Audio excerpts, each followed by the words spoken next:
Hey internets, it's Jake from Mini Terrain Domain, and this is our brand new premiere episode of Welcome to Paradise, Michigan, a Kids on Bikes RPG setting. It's a custom setting that I have been working on for years. And by working on, I mean it's just been rocking around in my head. And we've played a game or two in this setting. But this is the very first episode. This session is entitled Knock Knock.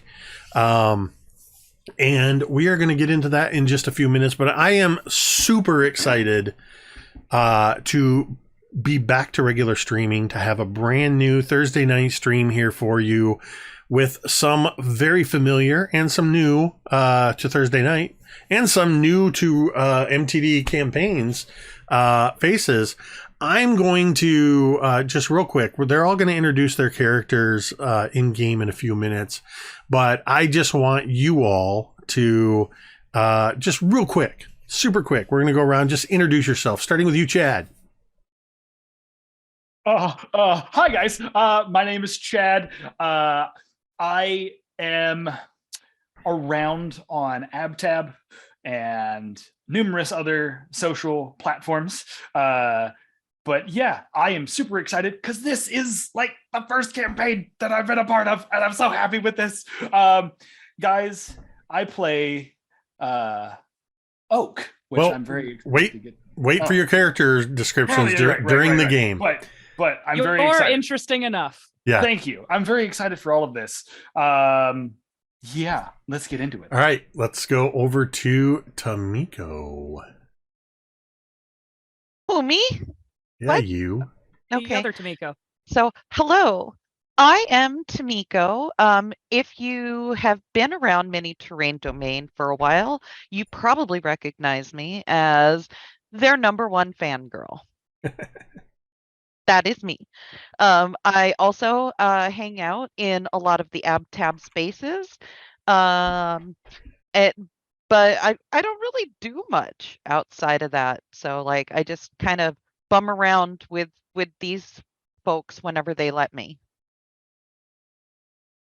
Excited to have you officially a part of a Mini Terrain Domain stream on screen and rolling dice with us. Jeremy. You mixed it up. You went straight across. I did. Hello, everybody. My name is Jeremy. You probably have no idea who I am, and that's okay. No, I have a YouTube channel called the Erasmus Expeditions that I run live plays and game videos where I talk about RPGs and things of that nature. I'm super thrilled to finally be back here on MTD. It's been a while. It's been a little bit of a hiatus, and I'm really looking forward to kind of starting this new tale. I'm a huge fan of everything doing with the 80s and with all those movies involving kids running around getting up to no good. So I'm very excited to be able to be one of those kids that gets up to no good. And I'm also going to play a kid who gets up to no good. So All right. Let's go over to M. Hi everyone, I'm Em. I'm here most of the time. You're not wrong. That's it. You can find me here. Yeah, super excited to play.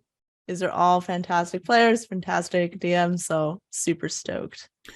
Speaking of somebody who's going for the record, trying to take the title of Always Here away from you, M, Carrie. Hello, I'm Carrie, and I'm trying to usurp M from their throne of many games on MTD. I'm Carrie. I am also here on Monday nights on Scribes and Scrolls, and I am here every second Wednesday of the month playing Mythos Investigators, and I am now here on Thursday nights, and I am not quite as excited as Chad, I don't think, but I am almost excited as excited as Chad to be here. This is sick. I love the genre. I love the setting, and I'm really excited to get into it. All right. And last but certainly not least, Ted. Hey everybody, Ted from Nerdarchy, for nerds, by nerds. I've been hanging out here on Thursday nights for like 4 years with Jake, with a game that shall not be mentioned. Saturday it's gone. We now get to do this instead. Like Jeremy, happy to be back with the hiatus over. Happy to be gaming with some names that I've seen and whatnot. Tamiko I know from chat. Kara I know because I watched the Scribes and Scrolls. Em and Jeremy have been fellow players, and chat. This will be the first interaction. So it's gonna be awesome. All right.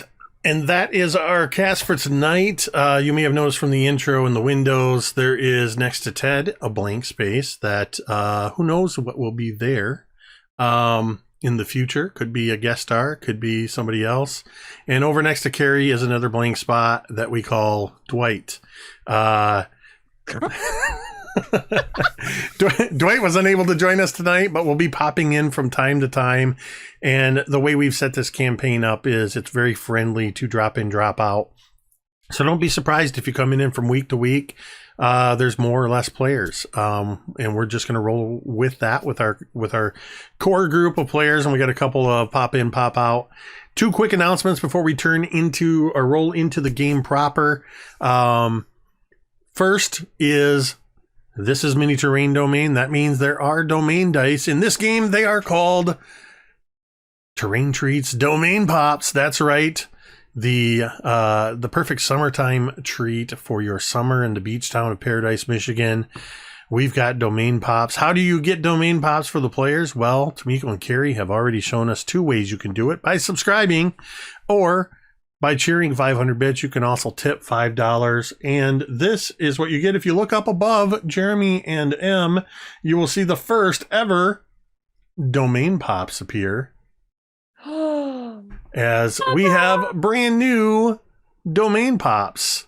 They are copyright ambiguous domain pops, not to be confused with firecrackers, rocket pops, or bomb pops. But the way they are going to work right now, it's in the tagline of domain pops. They are +1 to fun. They are going to work much like adversity tokens, meaning that you can spend domain pops to give yourself a +1 on a given ability check. In the future, I have planned other ways in which domain pops can be used, but only you, the audience, and sometimes the players, as what we call a meta influence, can give the players domain pops. The other announcement is perhaps one of our most important announcements. Before we play all of our games, we just want to remind you that you matter. Your presence on this earth makes a difference. Whether or not you believe it, it is true. You might find yourself struggling for any number of reasons, and believe me, there are a lot of reasons in the world to be struggling. First and foremost, know it is okay to not be okay. Secondly, you do not need to struggle alone. You can come here into our chat at any point in time and type !help, as Jeremy has done just previously there. It'll also pop up from time to time and even show up along the bottom of the screen. The URL for findahelpline.com, or you can check out takethis.org's growing list of resources. We ask you to check out those websites, bookmark them, save them for yourself, save them for a friend, and remember, you matter. With that, I think it is time to begin our first ever session of Kids on Bikes with Welcome to Paradise, Michigan. I forgot to level the music before I set up, so I apologize if this comes in loud. I'm going to make an adjustment on the fly. Oh, good. Perfect. All right, here we go. Oops, let me increase my zoom so I can actually read my notes. Here we go. The vibes though. It is a dark and stormy night. Lightning arcs across the sky, illuminating the roiling storm clouds overhead, and casts the trees on either side of the rural highway into stark silhouette. The deep, rumbling thunder rolls across the landscape from the nearby Lake Michigan and into the surrounding hills. A pair of headlights comes around a curve in the road and illuminates a wide swath of cascading rain and wet pavement. From inside the cab of the truck, we hear the sounds of Michael Jackson's Thriller. Singing along to the song in a high falsetto is a middle-aged man wearing glasses. He wears a four-screen uniform with his name, Jake, embroidered on a patch on his pocket and the company logo, for Paradise Orchards on his hat. We hear the lyrics, night creatures call and the dead start to walk in their masquerade. There's no escaping the jaws of the alien this time. This is the end of your life. Suddenly, a figure darts out into the road ahead of the truck, illuminated briefly in the bright headlights, yet obscured by the pouring rain. Jake, the truck driver, yells out, "Son of a," as he slams his foot onto the brake pedal, locking up the wheels of the truck and causing it to skid to a stop in the middle of the road. "What in the damn hell was that?" he says to no one in particular. He puts the truck into park and reaches over to the glove box on the passenger side. He fishes around for a moment until he finds what he's looking for, a silver flashlight. He checks it quickly to make sure it works, then opens his door and steps down into the rain. He shines his flashlight along the shoulder of the road, but can't see much through the pouring rain, which even now is beginning to soak his uniform. He steps around the front of the truck hesitantly, as if he's afraid he will find a body in the road, though he's pretty sure he didn't actually hit anyone. He stands for a moment in front of the truck, silhouetted against the piercing beams of the headlights as the windshield wipers swish rapidly back and forth, almost in time with the sound of Thriller blasting through the still open door of the truck cab. Rain has now splattered his eyeglasses, which he reaches up to wipe away as he peers into the darkness on the right shoulder of the road. He raises his flashlight and mutters, "What in the damn hell?" As he steps forward toward the shoulder of the road and out of the wash of the truck's headlights, his flashlight illuminates a door on the shoulder of the road. The door is green with a white frame. It has a simple brass knob and black numbers like an apartment or row house that read 101. Below the numbers is a peephole. Jake, the truck driver, steps forward toward the door, as if drawn by some invisible force or insatiable curiosity, his outstretched hand reaching toward the brass doorknob. Suddenly, the door swings wide open into pitch darkness, and an impossibly long gray arm reaches out and grabs Jake, the truck driver, by the shirt. Before he can even utter the phrase, "What in the damn hell?" he is yanked into the door so hard and fast he drops his flashlight and his glasses fly off, landing in a puddle on the side of the road next to the flashlight. Lightning forks across the sky and thunder momentarily drowns out Michael Jackson's voice as he sings the final verse of Thriller. A hand reaches down and picks up both the flashlight and the eyeglasses. We follow the eyeglasses as they are lifted upward and placed onto the face of Jake, the truck driver. But something isn't quite right. The skin and even the bones beneath seem to be shifting into place and forming the features of Jake, the truck driver, like a sculptor forming a face out of clay. As he adjusts his glasses, his eyes flash with a momentary green flicker of light from within, and we hear the sound of the door slamming shut. He turns and walks through the piercing beams of the truck's headlights and around to the open door of the cab. Without a word, he climbs up into the truck, closing the door behind him. A moment later, the truck shifts into gear and drives away, the sound of Vincent Price at the end of Thriller fading into the distance as a flash of lightning illuminates the now deserted road.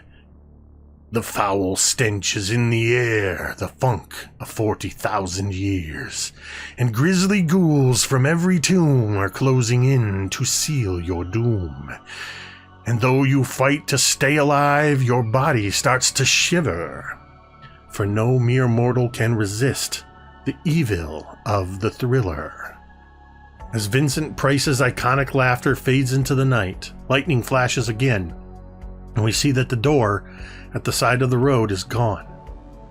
Our point of view shifts to the right of where the door was only moments before, and in a final flash of lightning followed immediately by a loud crash of thunder, we see the green and white road sign that says, "Welcome to Paradise, Michigan." Oh my god. And that's our show for the night. And so, it is now Wow. a beautiful, sunny day in the lakefront town of Paradise, Michigan. It is 1980 something, and summer vacation has just begun for students all around the country. It is the beginning of June. All the trees are bright green with new leaves, flowers bloom. Grasses are already can be heard to be mowed around the town.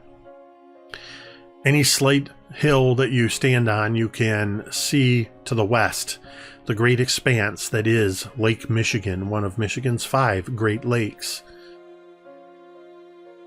Not too far to the north from the Paradise Bluffs, you can see just a few miles away the Sleeping Bear Dunes National Park. But we're going to pan across this small touristy town, a town that boasts no more than a few hundred people. Outside of the main town proper, off to the east a little bit across scenic Highway 22, and we see the sign leading into a small housing development. The sign reads Twilight Grove Senior Living Community. We can see from our high vantage point that this living community, this suburb, is arranged in a large circular drive with houses on the outer side of the circle. And there is a central area in the midst of all of these numerous houses that seems to have a curated green space, a sort of a park with some walking paths, gardens, a small dog run, things like that. Looking at Twilight Grove Senior Living Community as the clouds pass overhead from our high vantage point, it's a little difficult to say just how many houses are in this development as the clouds shift by. And we pan down through the clouds into this community. I am going to say, Tamiko, would you please roll me a D8? This is not a check. I'm just asking for a D8. Why, Actually, yes. correction. Make that a D6. Okay. Are we ready? Yep. 3. Jeremy, you just got into town the night before. You've settled in with your grandparents, and for whatever reason, you are just walking outside of the house to head over to the green space, not really sure what to do with yourself. Introduce us to Laz and tell us a little bit about him. What he looks like. Yeah, so we see a somewhat kind of scrawny kid.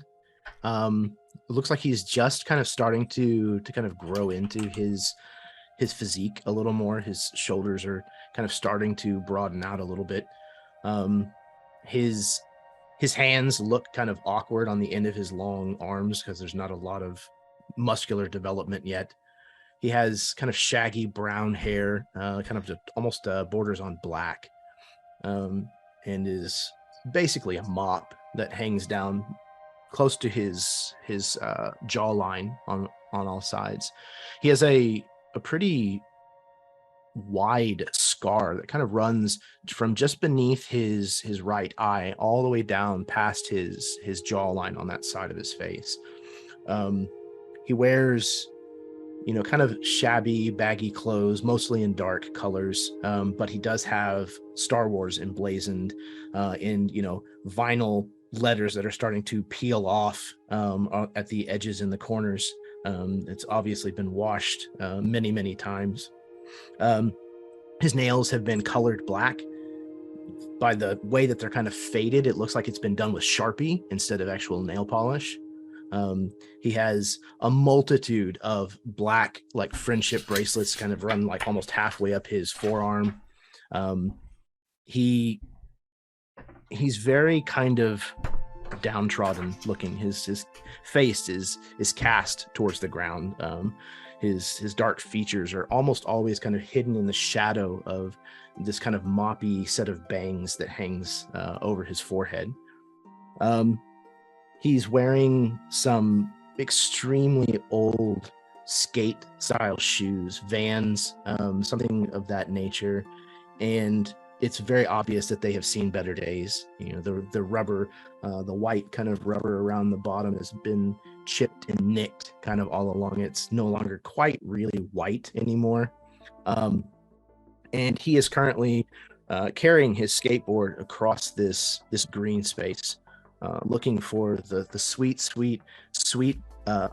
clean glide of asphalt that he can ride his skateboard down. Roll me a d6, Jeremy.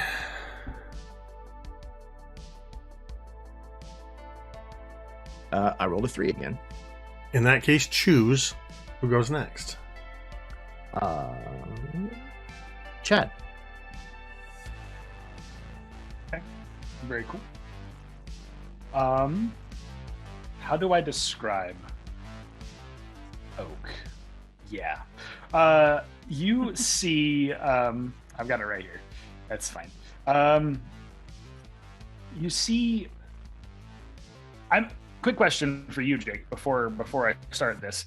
Are we all kind of relatively in the same area? Are we seeing each other? Or I guess picture this is the classic John Hughes or other 1980s movie where we're all getting together in the same where getting you to just Saturday school. this is Breakfast Club. You're all showing up to detention. Gotcha. But okay. detention is a small town in Michigan for the entire summer. So Same. this is essentially you are just now leaving your grandparents' house to head out to the green space. Gotcha. Okay. The central green space. Okay, so as I leave from my grandparents' home, you see this rather small, couldn't be even more than like 4'8", maybe, rather small little dude. He's got a David Bowie level brown-haired coif that like articulates in like 3 different parts. It's really and then he has a Hawaiian shirt that underneath it there is a Voltron shirt, and he has suspenders that reach down to his like black slacks that are like the high-rise waist ones, and he wears some very simple like almost boots. They're not full boots, but they're like just considered, I would say, like almost hikers level kind of thing. But you could see he has like a large messenger satchel bag, and it's kind of cumbersome to carry. And you can also see that he has these like bright blue eyes, and he's kind of walking a little gingerly, and as you get closer, as he gets closer to you and introduces himself to you, you can hear like this little creaking around his ankles, but for the most part you can see he's got like a Walkman, the headphones wrapped around his neck, and he's got a pen and paper like ready to go, like ready to take notes down and like introduce himself to people. You could see he's like sketching as he's going to this open park space, and I imagine that he and Laz like maybe see each other a little bit, but he is also very awkward, so he will not introduce himself, but he like just locks eyes with you for just 2 seconds and then immediately tries to play it off and divert his attention to something else. With that, roll a d6. You got it. I also rolled a 3. What is going on? What is happening right Jeremy, who goes next?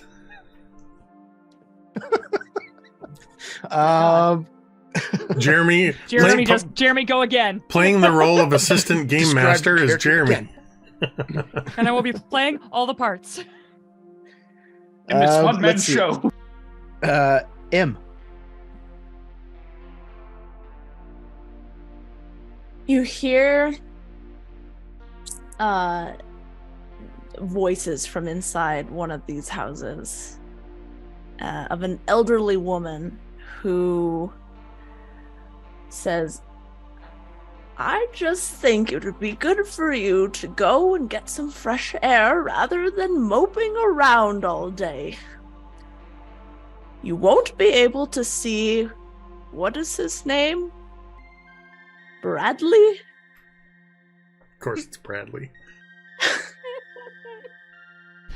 And staying here is not going to do anything about that. So I want you to go outside, get some fresh air, meet these nice kids here. And you hear the screen door just open up and slam shut as this short blonde hair, like in the high ponytail,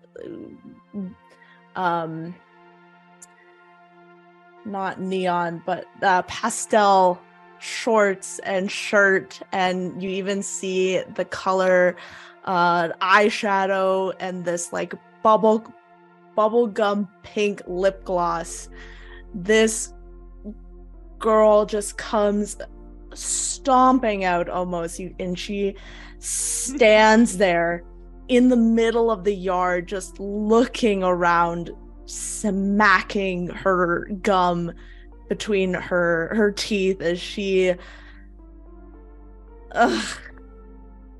whatever, this sucks, oh my god. And she, like, you can see that she's kind of like, she does like a little like feet thing where like she kind of like stomps, but as soon as she notices that maybe two of the other kids are like over maybe looking, she like straightens up, like puts her hair back, and then puts her hair forward, then back, and then maybe forward again, as she like looks at them and gives them this like sneer as she like blows this huge pink bubble, and it pops, and she just like yeah, perfect.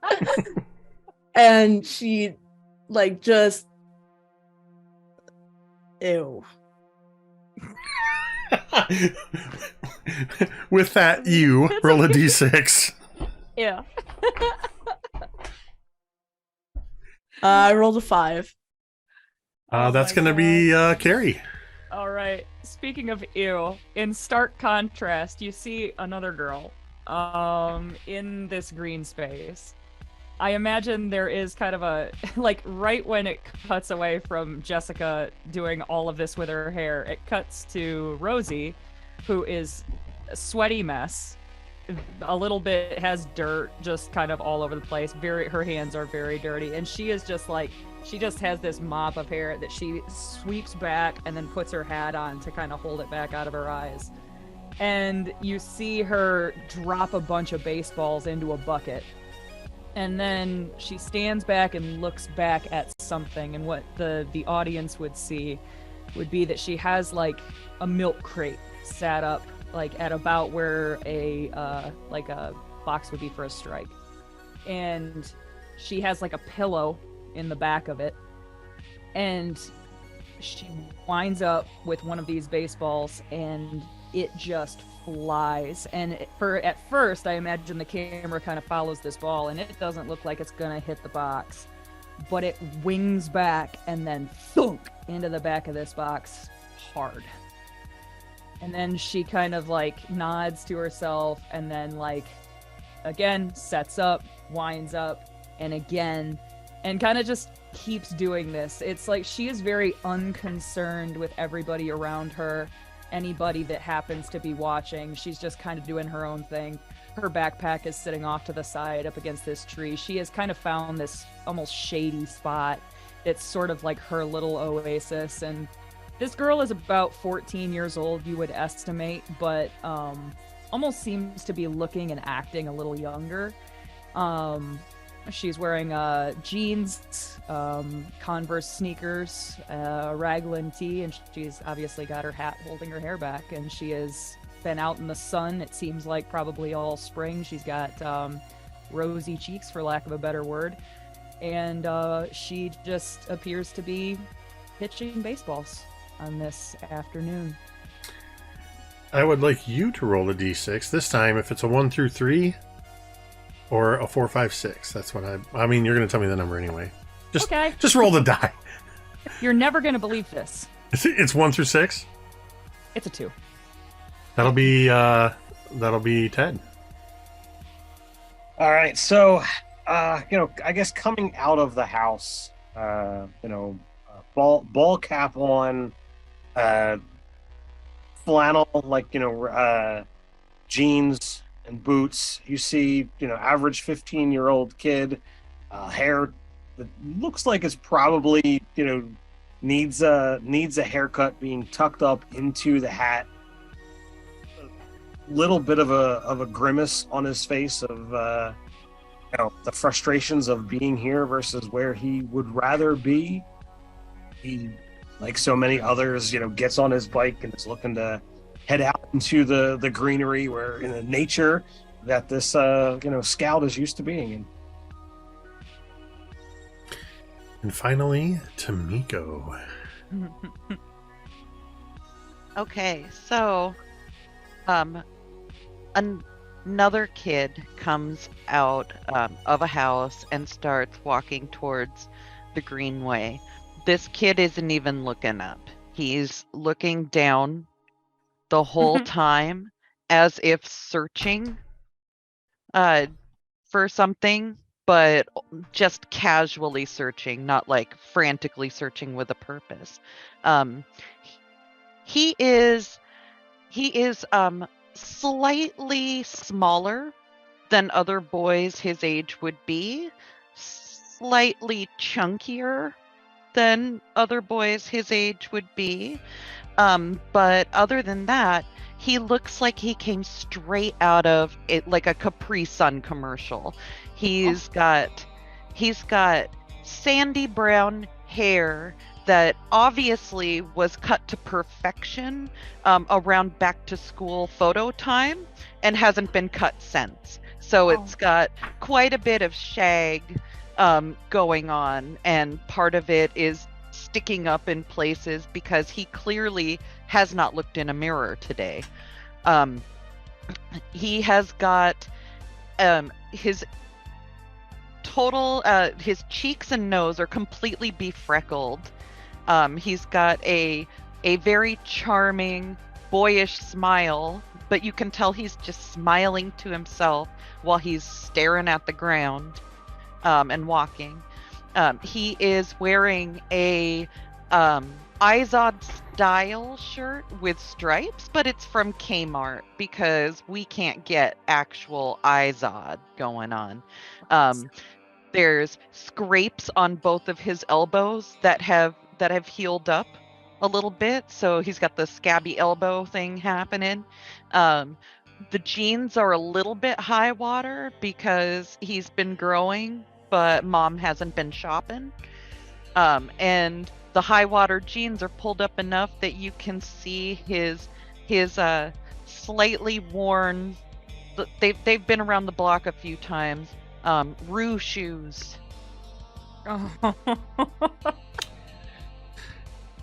Tamiko. Yes. You are going to make the first official skill check roll of the game. No. I need you to make me a flight check.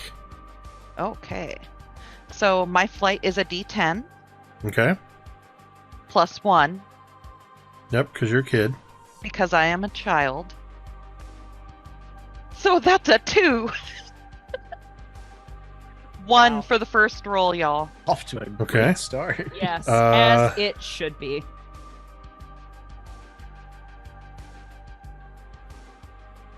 Did you have... I'm sorry, because you dropped a lot of 80s references there. Did you have a a bike or any other conveyance you had with you, or were you walking across the street?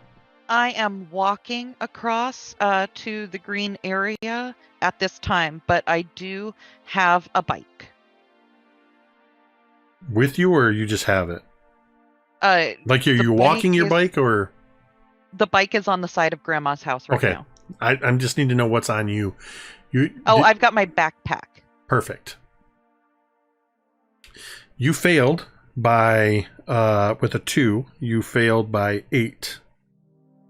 Which means the That's- failure is bad, but not a disaster. There will be some short-term consequences that might lead to some immediate difficulties, but nothing you can't handle. Focuses if you focus on them.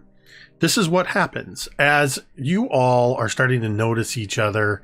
Even if you're pretending not to notice each other, you're definitely noticing. There's already a lot more kids probably than you expected to see out here when you visited your grandparents. And it's important to note for everybody and for the audience in particular that this is everybody here's first time in Paradise, Michigan. Whether it's your first time visiting your grandparents or they've recently moved here, whatever the case may be, none of you have ever been to this town before.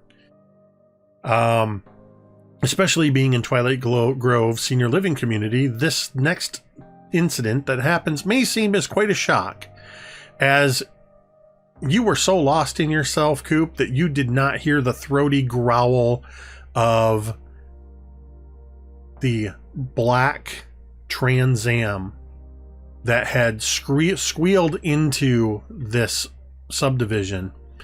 And the rest of you absolutely hear it, as suddenly this thing kind of takes a quick fishtail into and starts going clockwise around this big loop around the green space and just guns the engine. It's just a throaty V8 growl.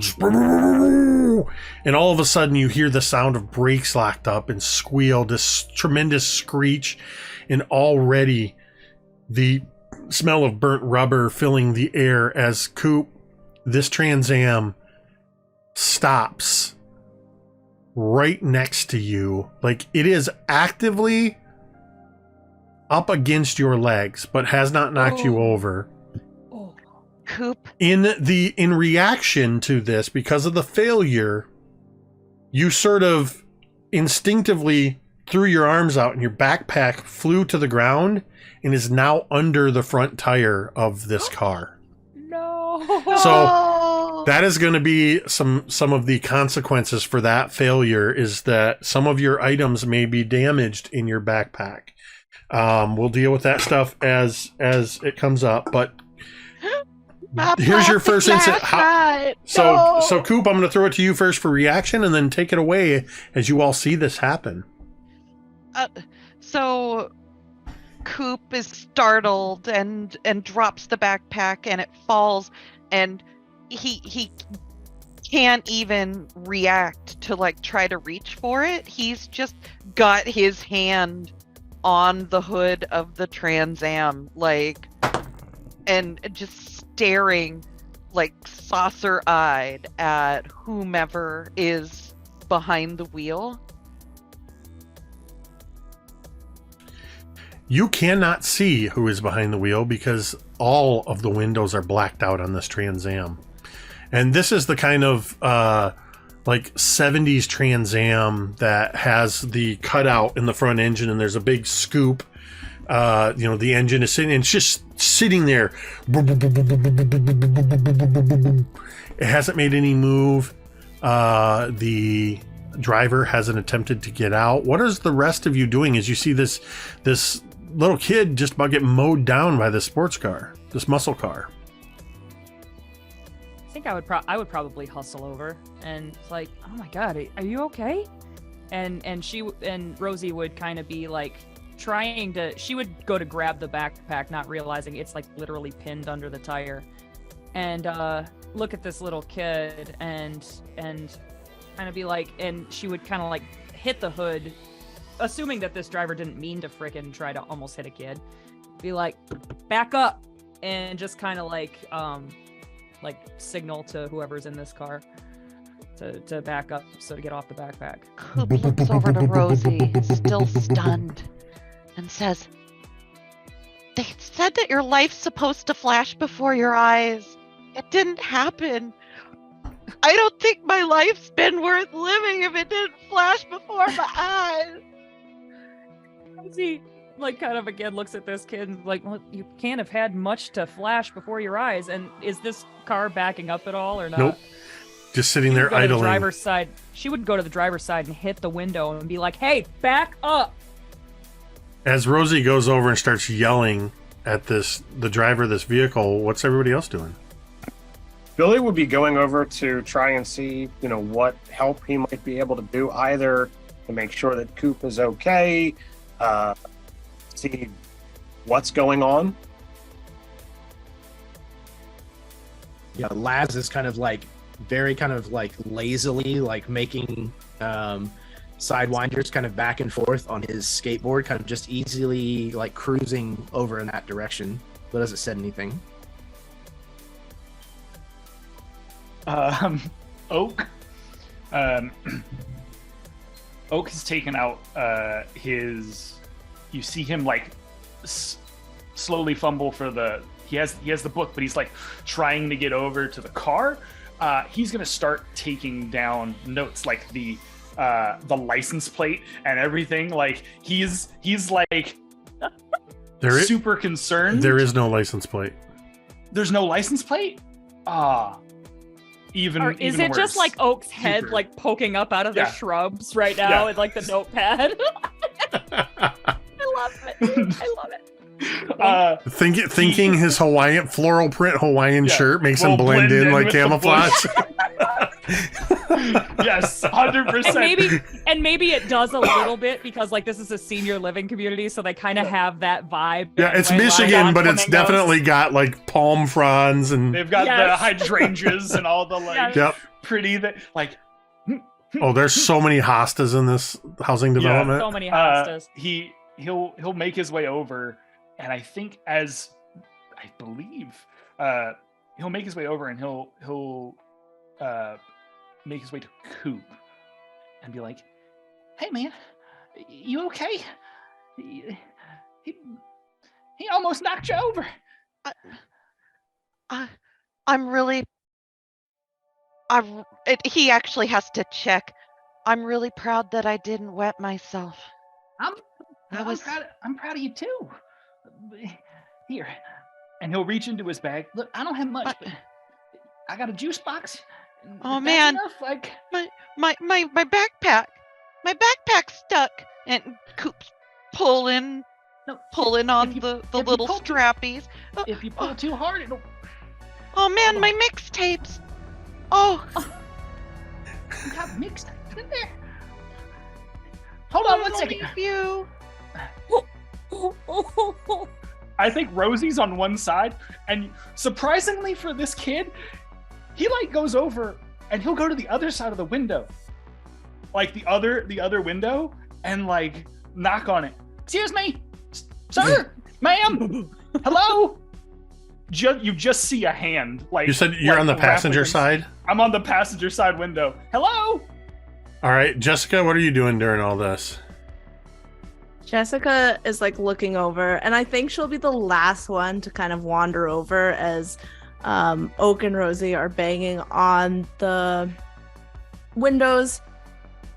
She looks down at Coop, still like popping her gum. You might want to like get off the road. As Jessica says this, Rosie, next to you, the passenger window goes down just about this far. Okay. And a lit cigarette goes sailing past your face. And all of a sudden you all hear as the back wheels just start spinning and the car launches backwards, does a tight 180 turn, squeals its tires, and takes off out of the development.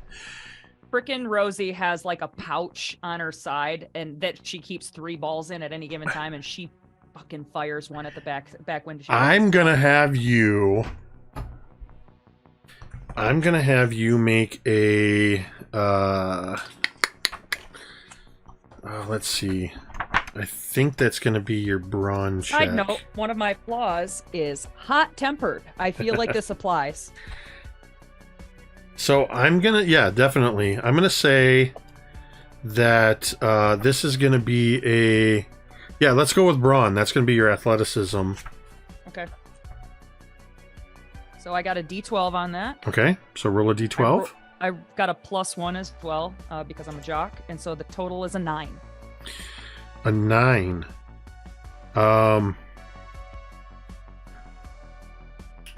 That is, you succeeded by 1.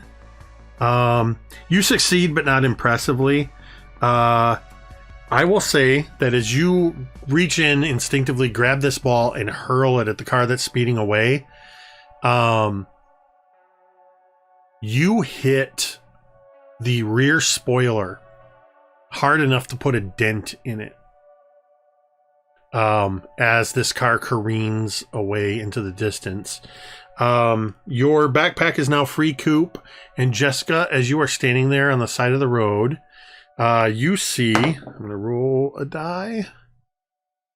You see that just as if appearing out of nowhere, just sitting on the sidewalk directly next to you, as if you owned him, there is a solid gray, chunky, happy little cat.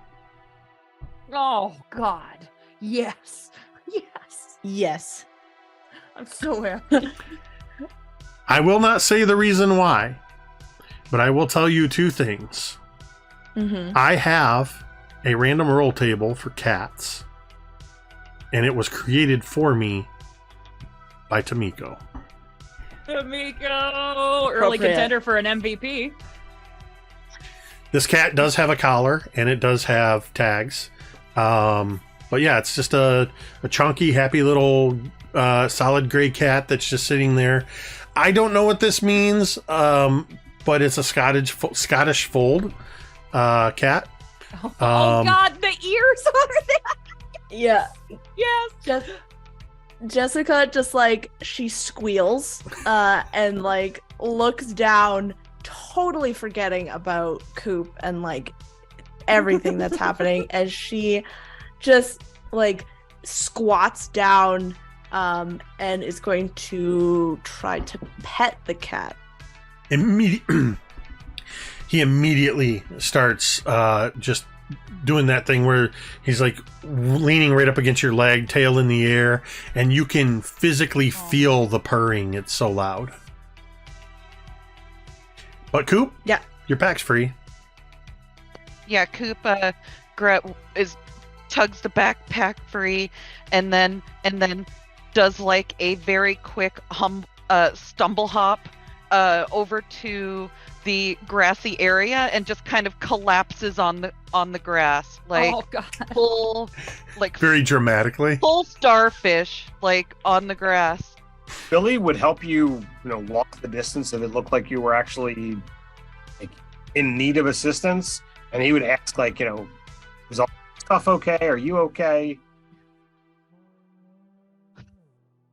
I'm not hurt physically, only my soul is hurt, and I'm very embarrassed. And oh man! And Coop sits up and opens his backpack to try to assess the damage, and he's rummaging, and he goes, "Oh," and he pulls out a unopened but now kind of shattered looking Kit Kat.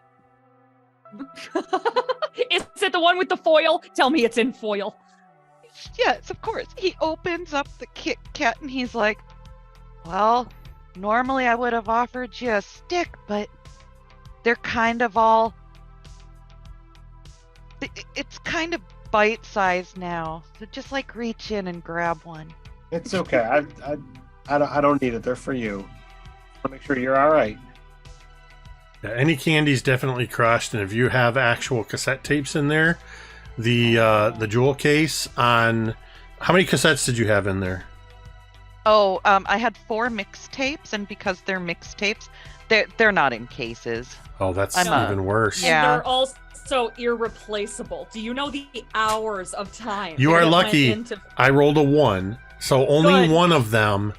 I'll let you determine which one, because I know you wrote down what the mixtapes are. Only I one wanna of know them what songs. is broken. Yes. The cassette itself is smashed, Oh man. and like little magnetic entrails, the tape is spilling out of it as you pick it up. It just kind of goes. Not even a pencil will pull that back together. Oh man, this had most of my Bananarama on it. That is tragic. Oh, I love this one. Oh, buddy. Can't believe anybody actually listens to that shit. You don't like the Bananaramas? But they're No. so danceable. Exactly. That's exactly the problem. I don't understand you. You know, if you want though, not that I should, but I could probably respool that tape for you. Oh man, that would be amazing. I mean, it's still gonna Kit sound Kat like shrapnel? garbage. Yeah. He kind of looks at like the chocolate that's all over Coop's face, probably. No, thank you. That's fine. Emotional eating has started. Yeah. It's been a rough day. It's been a rough day. It's 9 a.m. Totally accept. Listen, it's like, woo, better be hitting the old dusty trail. Rosie is just kind of skulking back to her little oasis, kind of grumbling. You hear a couple like, what an asshole, and like just kind of marching back to get some more pitches in before lunchtime. Can Jessica pick up the cat? Absolutely. It even lets you hold it like a baby. Oh, Yes. Yes. See, This GM free GM pro tip for you: know your players and know what makes them happy. Jessica's like holding this cat, and she is going to walk over to Coop and like hold out the cat. Oh wow, that is your cat is really rotund. His name is Sprinkles. Coop, Okay. you can see as she holds the cat out to you that its name hanging from the tag is clearly not Sprinkles. It actually says Norm on the name tag. this cat belongs to somebody. Your cat's tag says that it's a different name. Did you steal a cat? This cat chose me, so I get to name him whatever I want. And his name is Sprinkles. I simultaneously love and hate Jessica right now. This cat chose me. Oh my god, incredible. Okay, that makes sense, I guess. But no, thank you. Cats freak me out a little bit. She like gives you like this like sneer as she like holds this cat. He didn't mean that, Sprinkles. You're majestic.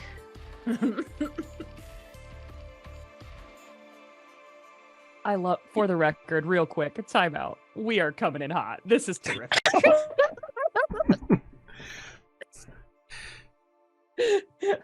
The door So much fucking fun. The door to one of the nearby houses opens up.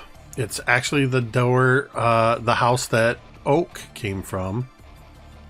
And Oak, your grandmother, stands up. She comes out. She's sort of in the shadow of the awning above the front stoop of this house. And so she's a little shadowed. It's kind of hard for everybody to see her that much, but you can even see she's kind of shielding her eyes to see you all out there.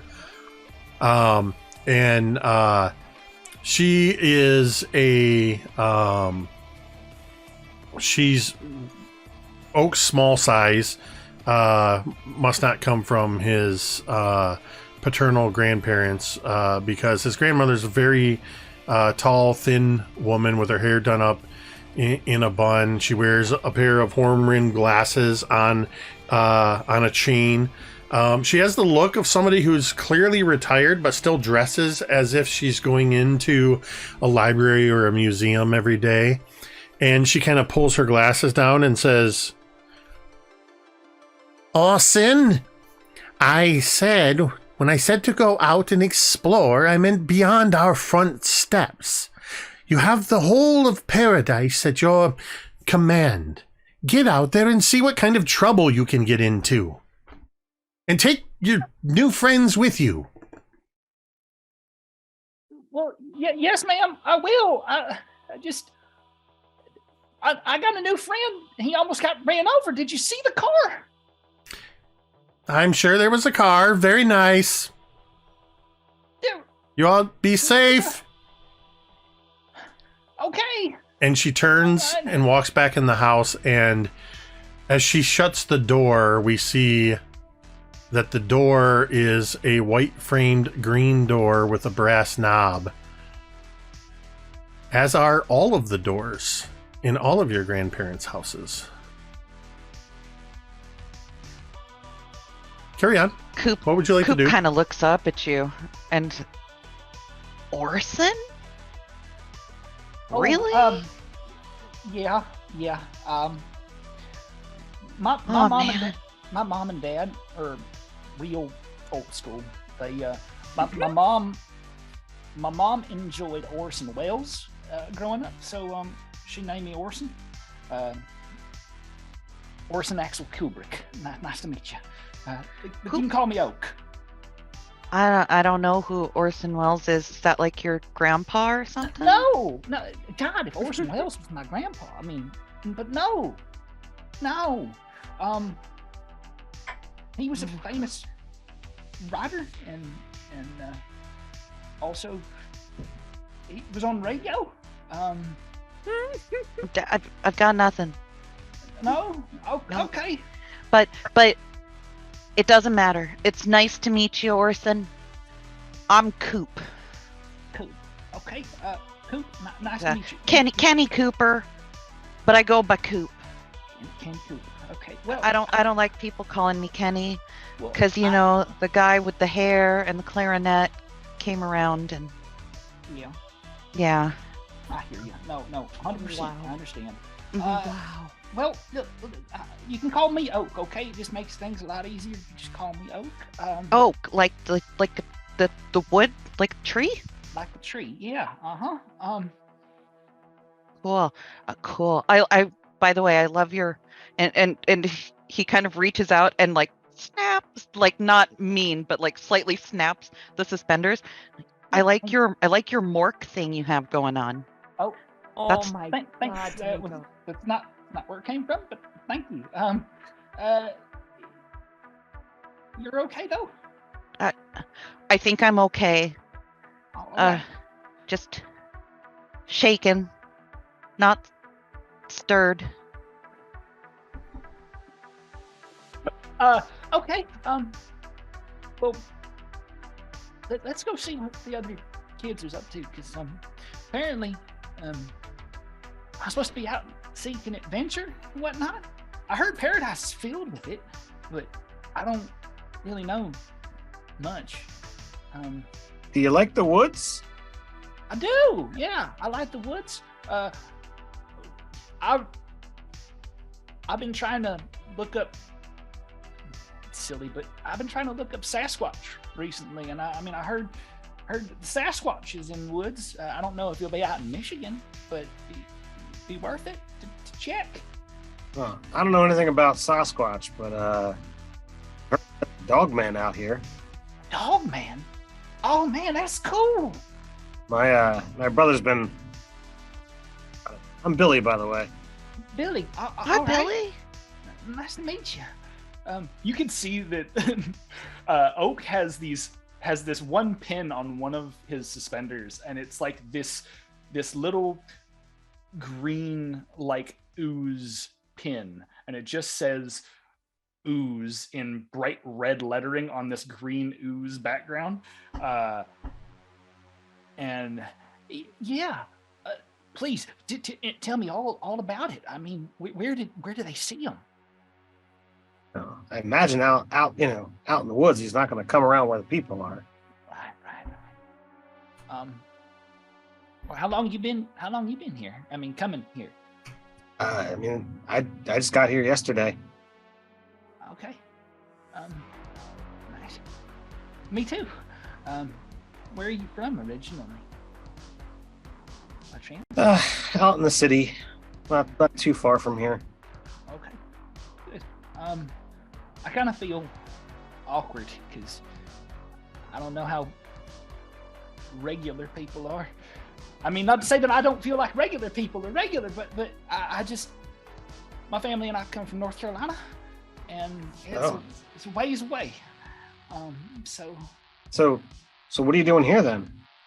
Well, funny thing, I started getting in on one of them chat rooms, you know. No. What's a chat room? Oh well. Like a place at a library where you like or something? No. Well, Like detention. It's like a pen pal thing, you know. Like, and so I started talking to these people, and these people, they're into the like the weird and the strange, and you know, and I'm into weird and strange things, and so I thought, why not start writing them back? And we started chatting back and forth, and they said, go to the Ozarks, right? Go to the Ozarks, hang out. And I was like, oh, that's a cool idea. And then I found out that my grandparents lived out here in Paradise, and I said, well, that's a good idea. I'll go and see what they're doing. So some random person in a room told you to go somewhere else and you listened? Well, when you say it like that, it makes it sound like I didn't think this through.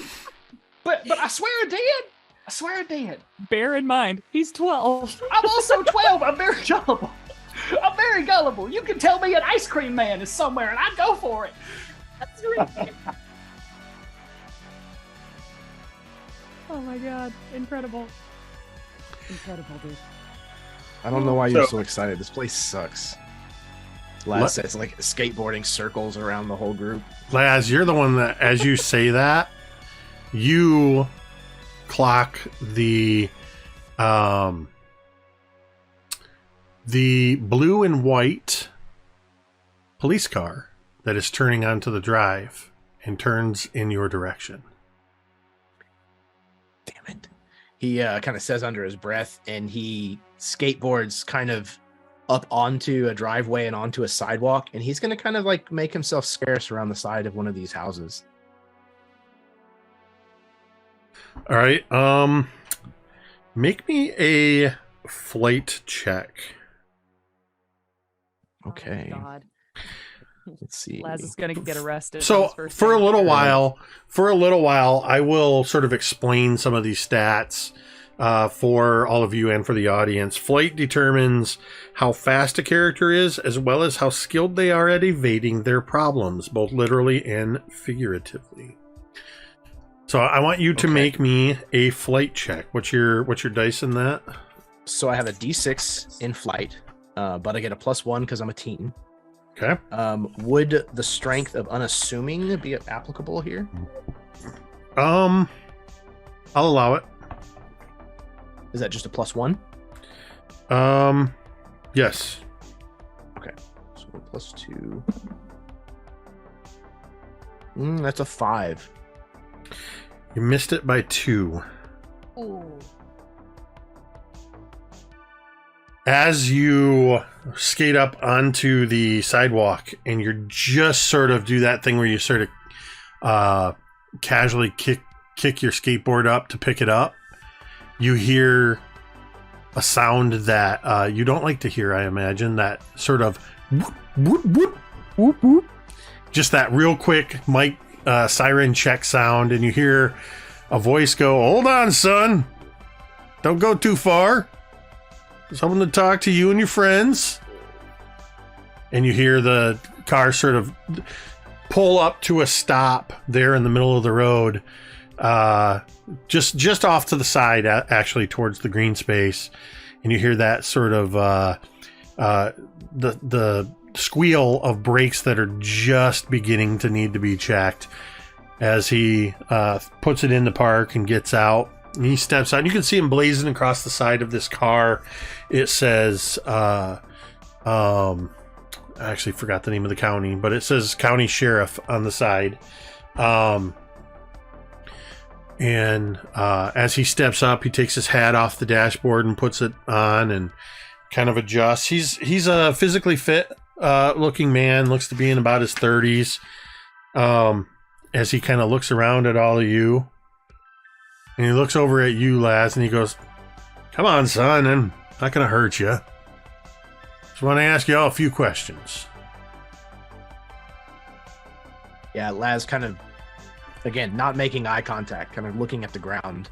He kind of just like picks up his skateboard, kind of punches at like, a piece of a branch that's kind of sticking out into this driveway, and makes his way back over to where the rest of the group are.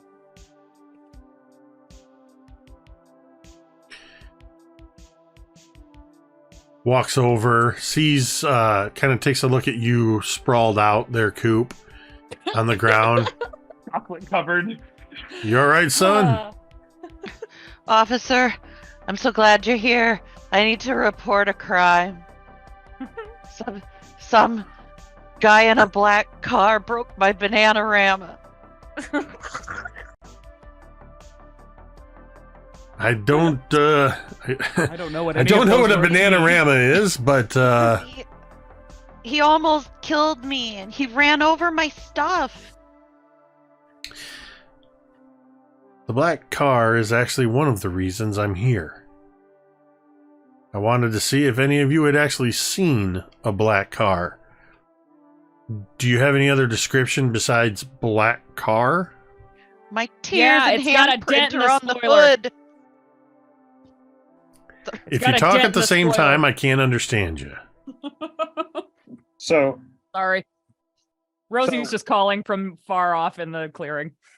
Billy is intuitive, and that means that, like, he's aware of his surroundings. Would I be able to give a good description of the car?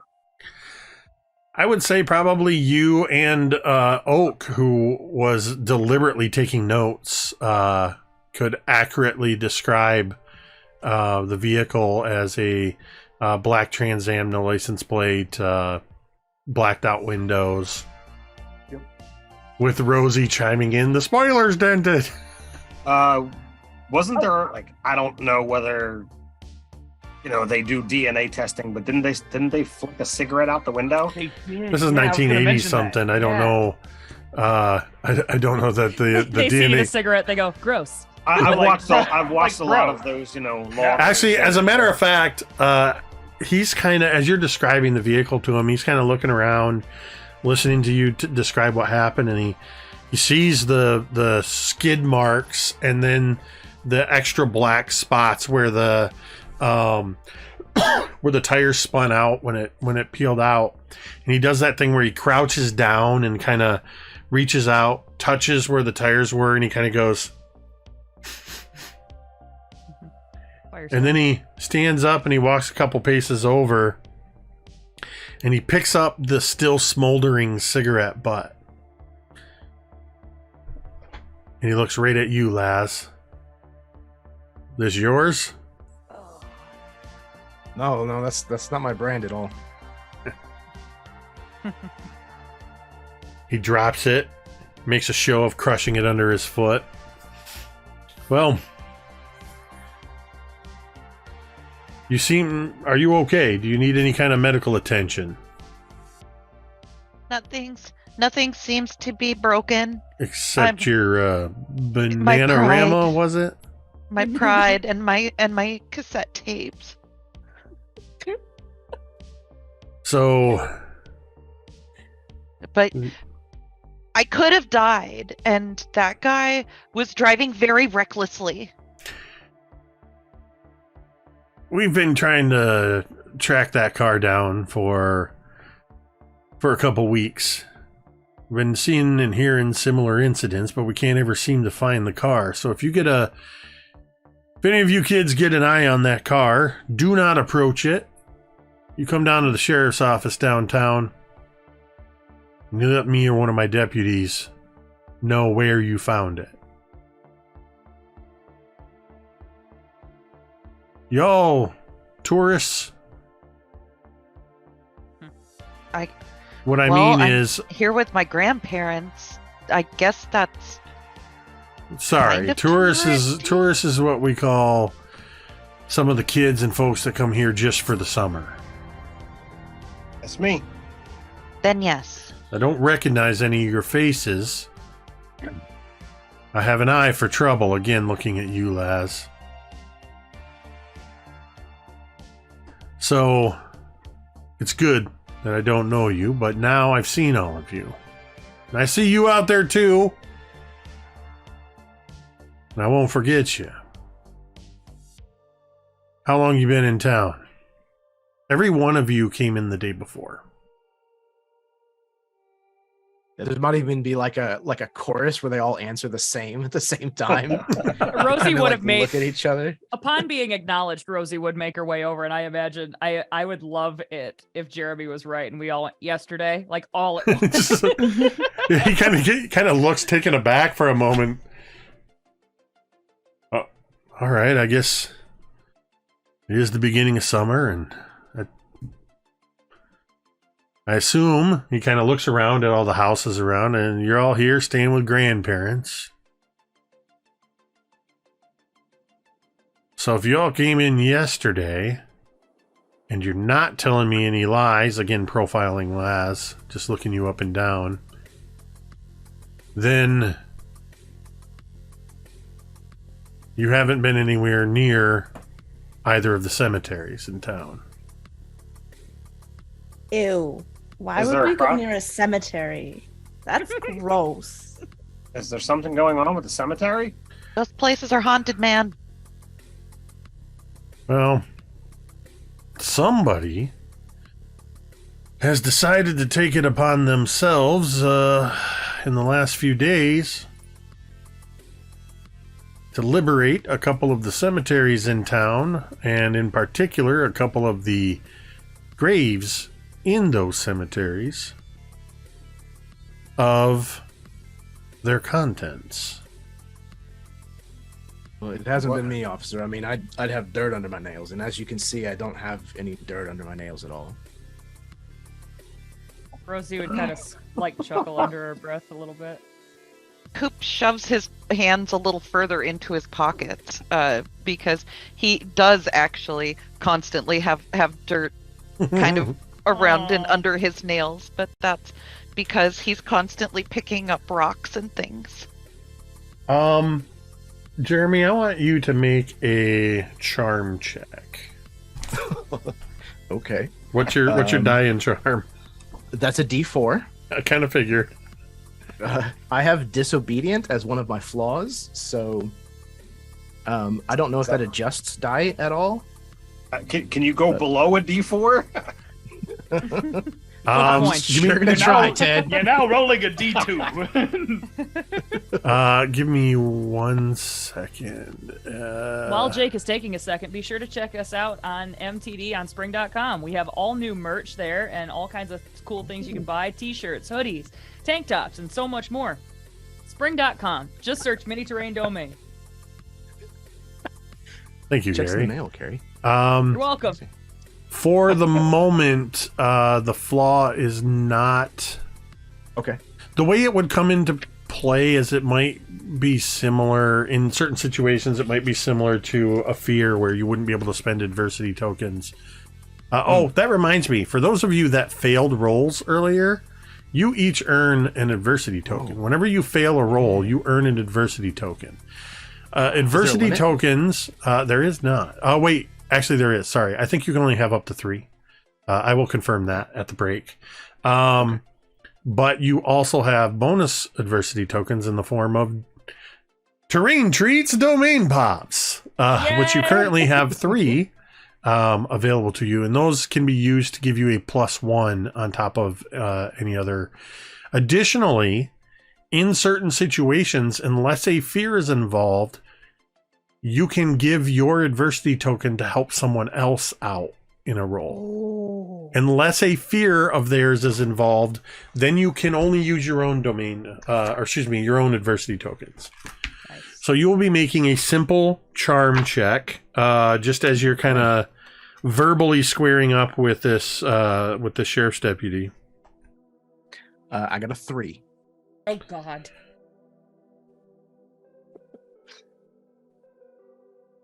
You've only missed that by 1. I actually set the DC at 4 on that. Dude, use a domain pop. Do So- it now. As you sort of say that and you hold your hands up, this deputy takes a step closer to you, and you can see that his name tag reads, because it's at your eye line, reads Deputy Andy Harwell. And he steps close enough to you that in order to meet his gaze, you're forced to look up. And he says, "Don't tell me what I can or can't see.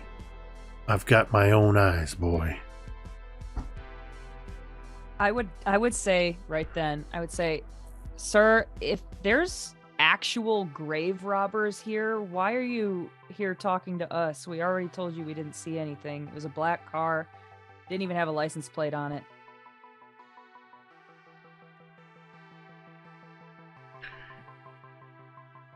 As I said, I can see clearly that none of you had anything to do with this. If you see or hear anything suspicious, stop by the sheriff's department downtown and let myself or any of the deputies know.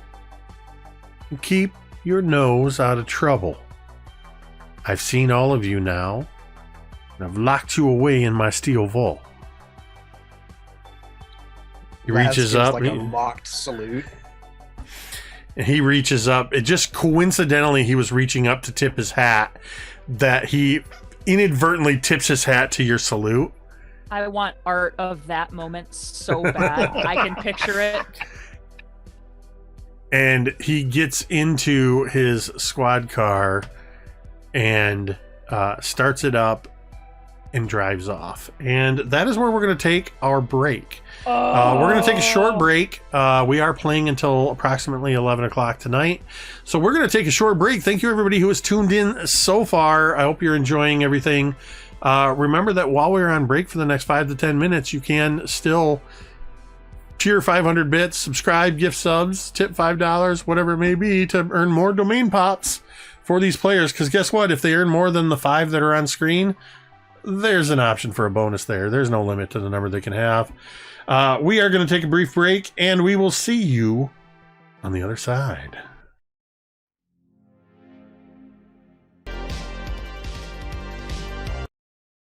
And we're back. So, what would you all like to do now? You've sort of kind of some of you have introduced yourselves to one another. You've started interacting. 1980s kids, that's pretty much all you need to do to start hanging out together. But you've got your bikes, your skateboards, whatever else you got, and the day is yours. What do you want to do? So the cop pulled away, right? Yep, cop's gone. And you all saw him being very pointedly focused on Laz. So Billy would kind of like look to Laz and be like, "You always talk smack to the cops." You can see like there's a little bit of like questioning, but at the same time, like clearly impressed. Well, just when they're assholes. You flipped the Laz cop says- the bird. That was so As cool. he reaches into his pocket and pulls out a pack of cigarettes that is in fact the same brand as the butt that was on the ground. It's obvious 1980s that it's TV, like- so they're Morley. It's Yeah. like the X-Files cigarettes. Yeah. They're the Morley brand. Awesome. It's obvious that like he stole them from somewhere. You know, they're halfway empty. He kind of pulls one out. They're kind of mildly crushed, and he kind of fishes around until he finds like a a gas station lighter in his pocket, one of these Bic lighters, and pulls it out and he lights it up. Clearly leaning into whatever it is, whatever modicum of admiration that he might be getting from William. And Rosie looks very unimpressed, and she just kind of is standing there and she's like, do any of you guys have a glove? I've been looking for somebody to toss a ball around. And she kind of, as she's looking, she sees these two like little kids. And then she looks at Laz and just rolls her eyes. And she looks at William. And then she scans over to Jessica and she's like, never mind. And she just kind of like, Well, I would say like William, Billy, whatever you want to call him. Mhm. I mean, he's an average kid. He's definitely had more than his fair share of time, playing sports and what have you. Sure. I mean, he's got a brawn of a D8, so he's not not a weakling. And your grandparents probably have that cardboard barrel in their garage that has Just. an assortment of baseball bats and basketballs and kickballs.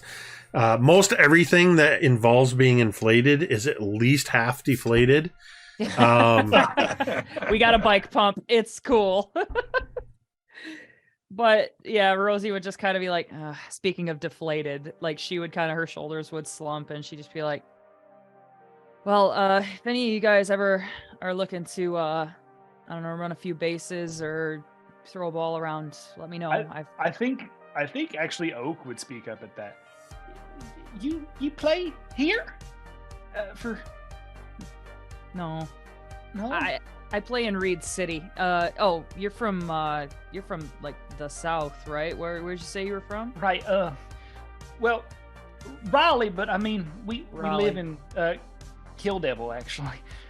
Kill Devil Kill Hills. Devil is the name of your town. Yeah, I tell people. Look, listen. I tell people I'm from Raleigh though, because I get real weird looks from other kids when I tell them I'm from a Kill Devil, and but it's on the beach and it's nice, So this kind of feels like home. Well, do you have a glove, kid? Yeah, I got one. I gotta get it from Grandma's house, but I got one. Well, if you ever want to play catch, let me know. Okay, that sounds great.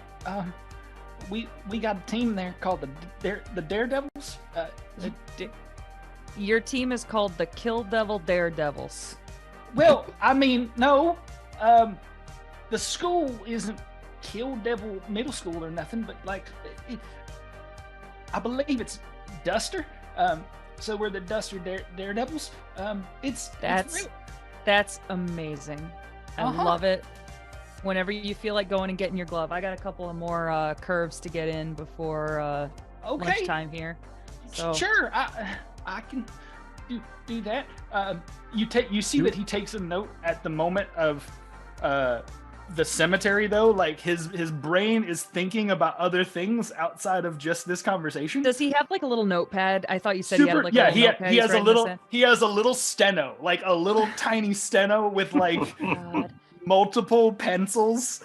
Rosie kind of like looks at him and sort of like looks over at this pad and is just sort of like, it kind of like thinks it's cute. Like it's she's just kind of like looking at it. It's like, okay, well, just let me know. I guess I'll be here. Yeah, I'll go real quick. We can do a little bit before we.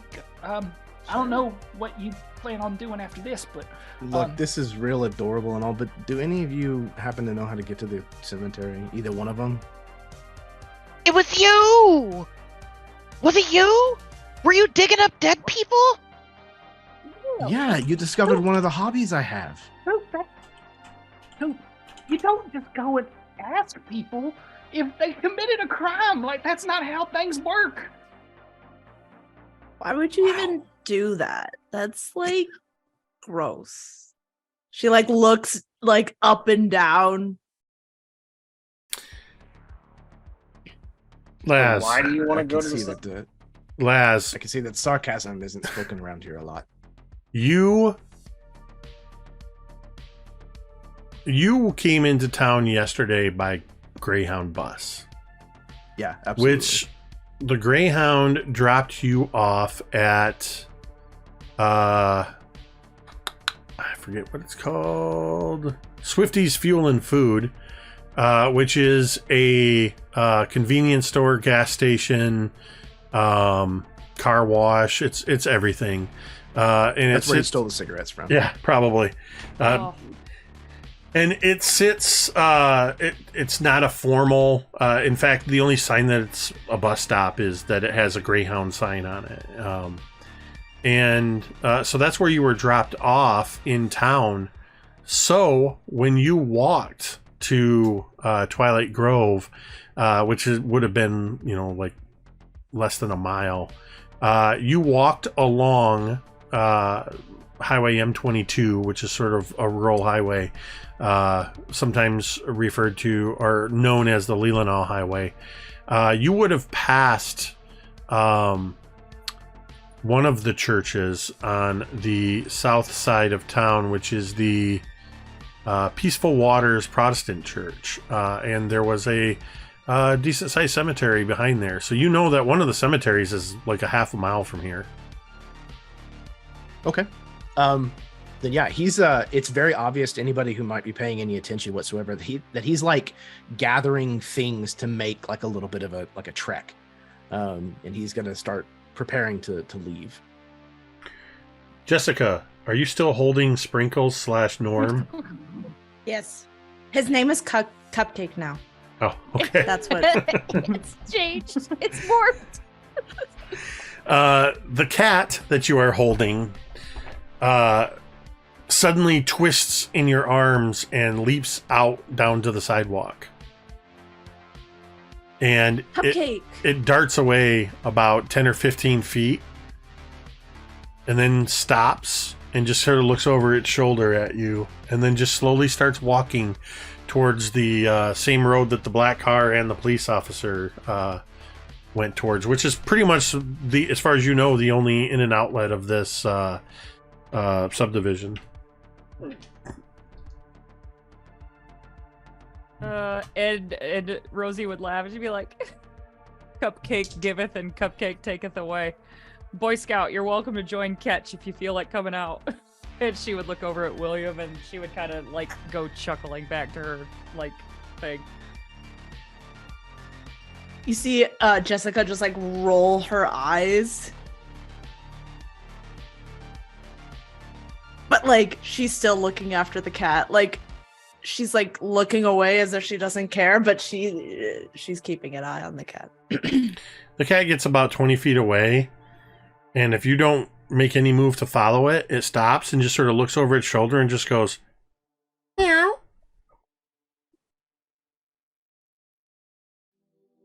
She's gonna like move towards the cat, like nonchalantly. As you move towards the cat, it takes a few more steps forward. If you stop, it stops. See, that's what I'm talking about. Cats, they're weird, right? Like, they're so sneaky and judgy.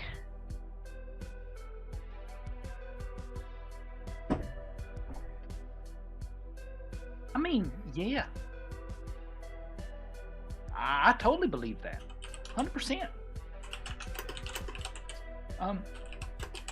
You see that Oak has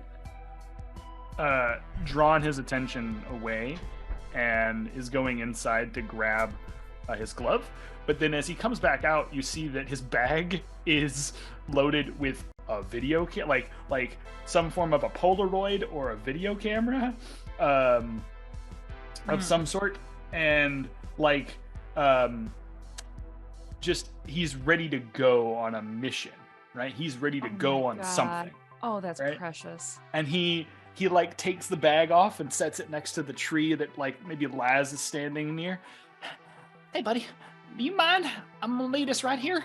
I'm gonna go play catch for a second, but I promise I'll be right back. And oh, I brought and he starts showing off his stuff. Like, I brought a camera because I figured if we go, we might find something. And if we find something, I want to be able to document it, because if you document it, you can track it. And if you can track it, you can solve it. You know what I'm saying? Okay, I'll be right back. Jessica Is that wants a to take that camera. Yep. Jessica wants to take the camera and like take a picture of herself and The give it back to Oak. first selfie in the world. Yeah. Except Okay. it's definitely the two-handed holding the With the Polaroid, holding the Yeah. Polaroid, Yes. positioning Oh my your thumb, God. and then that little thing in the front just goes as the fill flash pops up, and That is. you I love press the button in,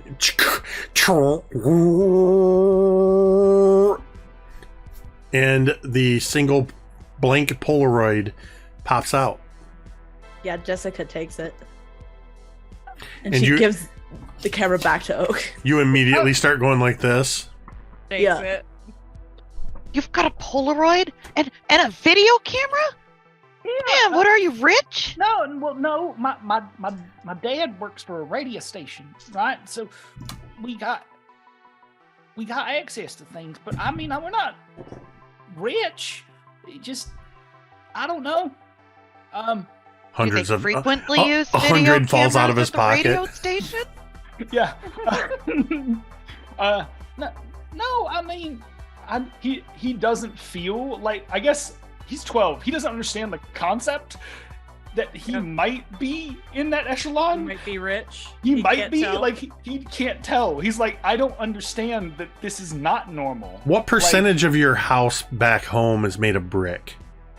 Oh, my actual first home was Yes. solid brick. Okay, Yup, solid that brick tracks. from end to end, and had a basement. So like, The legit. rest of us he- had stucco, you rich bitch. You had a driveway that has two entrances. It goes. It's a roundabout. Oh, there's That's a how kids fucking determine the turnaround. wealth. There's a turnaround in his driveway. Oh my god. Incredible. He's got a 2-car garage. Wow. The My real grandma question: only had- how many game systems do you own? Oh god. The only one that personally, exists? or Orson, the only one that exists right now, which would be the Atari. Yes, There are two.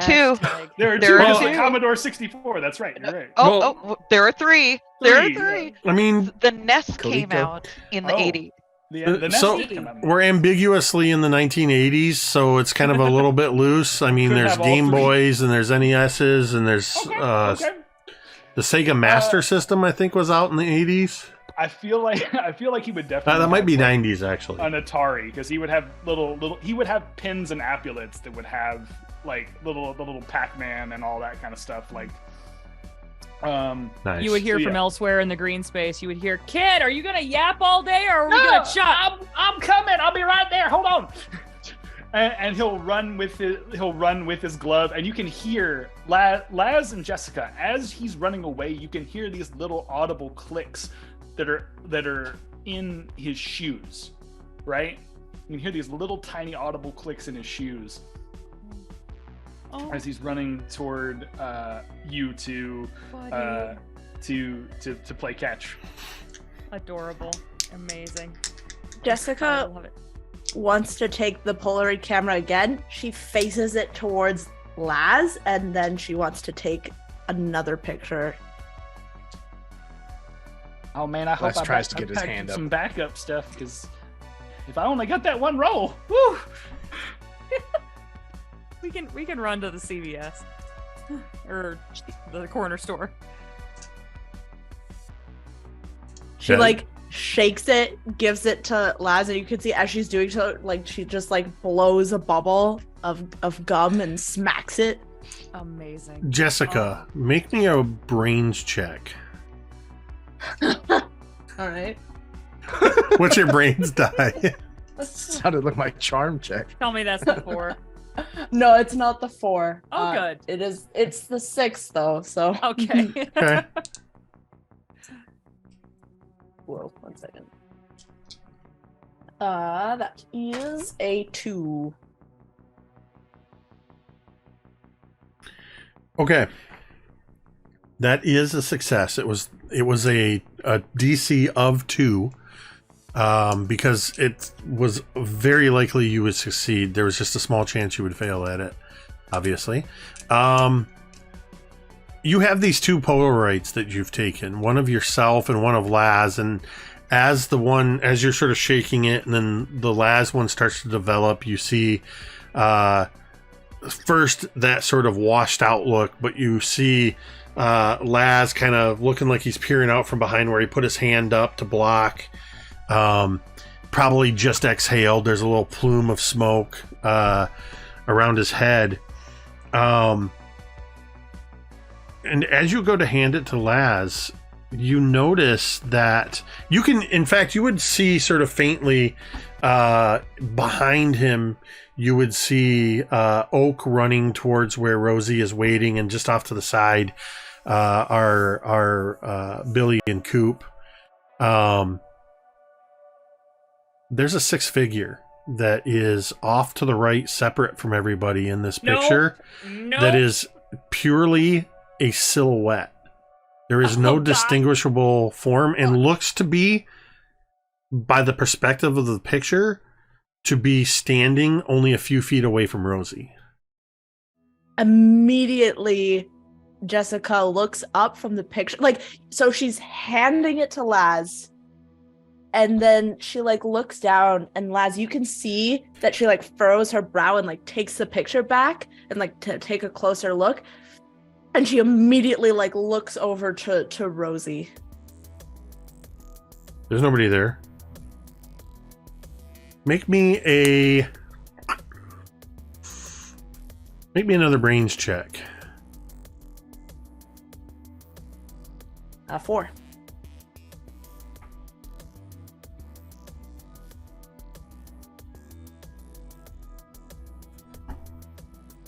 You see, for just a moment as you look over there is no obvious figure there, but you think for a moment you just see a shimmer in the air in that place, and then it's gone, like a mirage, like a trick.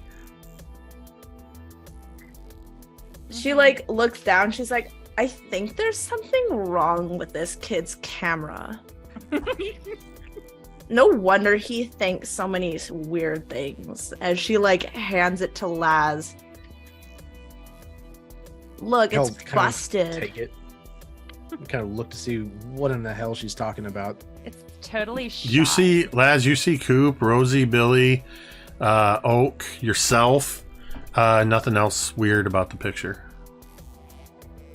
Yeah, that's it's really weird. Really strange. I know, right? What is that figure there? I want to hate Laz, but at the same time, he's right every time. He's always right. I'm sorry. Okay. What? Are you high? She looks to you, smacks her gum. She's like, no. I mean, not that I haven't smoked it before, but just she hands it, grabs it. Basic.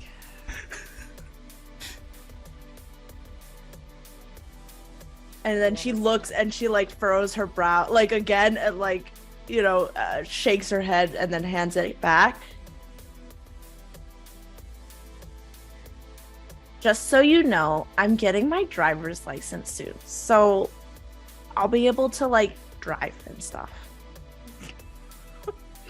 She says out of nowhere just to change the subject as she looks down the road. That tracks. Dominance.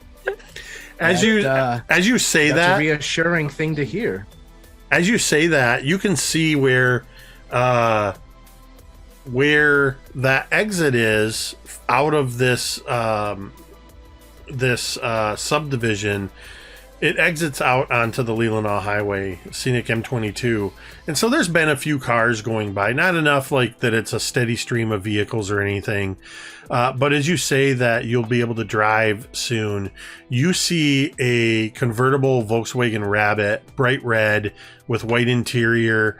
There's a couple of, look like they're probably 18 or 19-year-old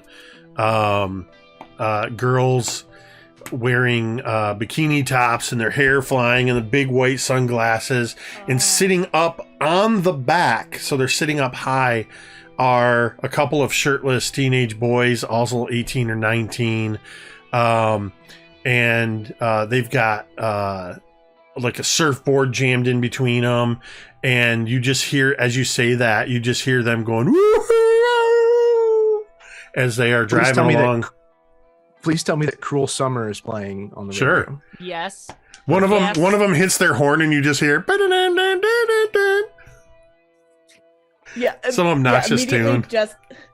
Immediately Jessica, like primps up her hair and like kind of takes out like the ponytail and just like pretends to look all casual, even though they're just like driving by. Yeah. By the time you're done primping, they're gone lights already. inside of Jessica at that moment. Oh my god, incredible. I love it so much. Also, Jessica, as they've driven past and you're just sort of adjusting your hair and stuff to nobody, you just hear meow. Jessica looks. The cat's just sitting there.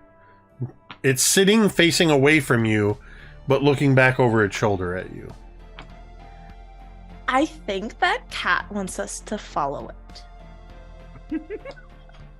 She like looks at Laz. Maybe you should take a picture of it.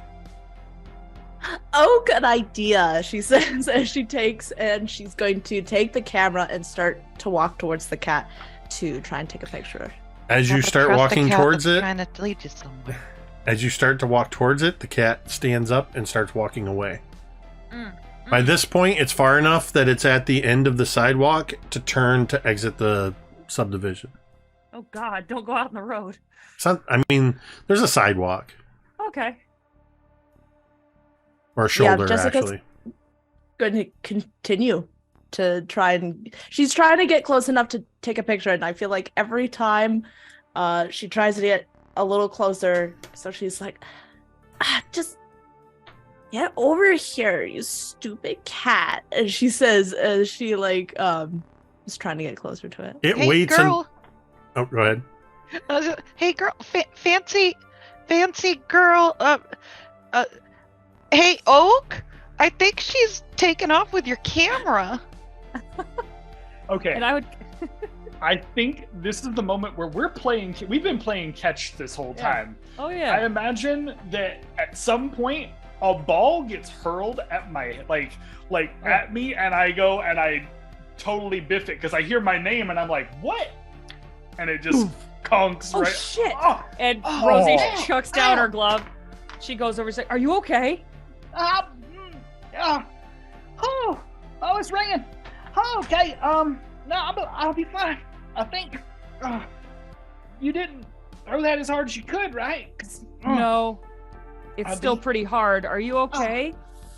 Whew. I don't know. And I already see a knot like Yeah. forming on his head, and I'm like, Yeah, I'm sure uh-huh. you'll be fine. And I Yeah. like try to help him up. I'm like, that princess is running off with your camera. All right, hold on.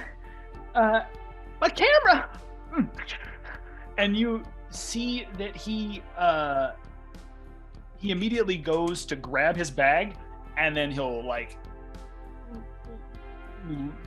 wrench it over the top of himself, and then just start trying to catch up to at the end of the sidewalk. Hey, wait a minute! That's mine. I'm chasing after him as well. And Jessica, every time the cat waits until you raise the camera up, and the moment you get the camera up, the cat starts moving again. Yeah, Jessica's committed now. She will not be outsmarted by a cat, so she's going to continue. She has the focus of a fucking monk. So, Coop, Billy, Laz. Coop's noticing that people are now starting to drift away, and Coop very much wants to make everybody like him and be their friend. So he's going to drift with the crowd. Hey, wait for me! I'm coming! Oh my god. We're off. Yeah, on an Laz is adventure. Laz is on his skateboard again, kind of like lazy, cutting switchbacks down the street. Just kind of not really keeping pace with Jessica, but just kind of watching this thing unfold, thinking that this is the funniest damn thing that he's seen since he got here. Does he skateboard with his hands in his pockets? The one that he's not using the smoke with, yes. Fucking, oh my god. He's so cool. Rosie doesn't think so, but that's awesome.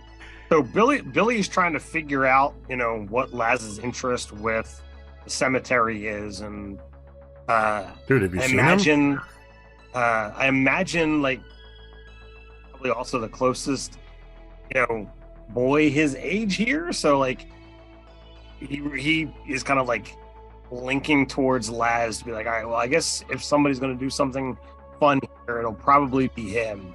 So I guess Billy hops on his bike and is kind of like doing the lazy circles with him, just on a bike as opposed to on the skateboard. So Billy's on a bike. Sounds like an 80s song. And Laz is on a skateboard. Everybody else is on foot.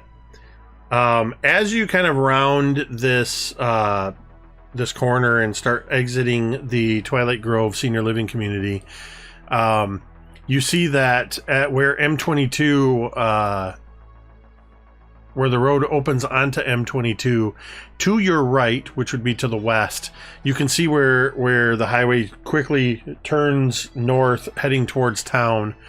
This town is such that standing out here, you can now that you're outside of the yards and the trees of these houses, of the grandparents' houses, you can see where the road curves around, and you can see the town proper off to the northwest, and you can see a couple miles away Lake Michigan glistening in the sunlight as the late morning sun is just starting to hit it, and catching some of the waves.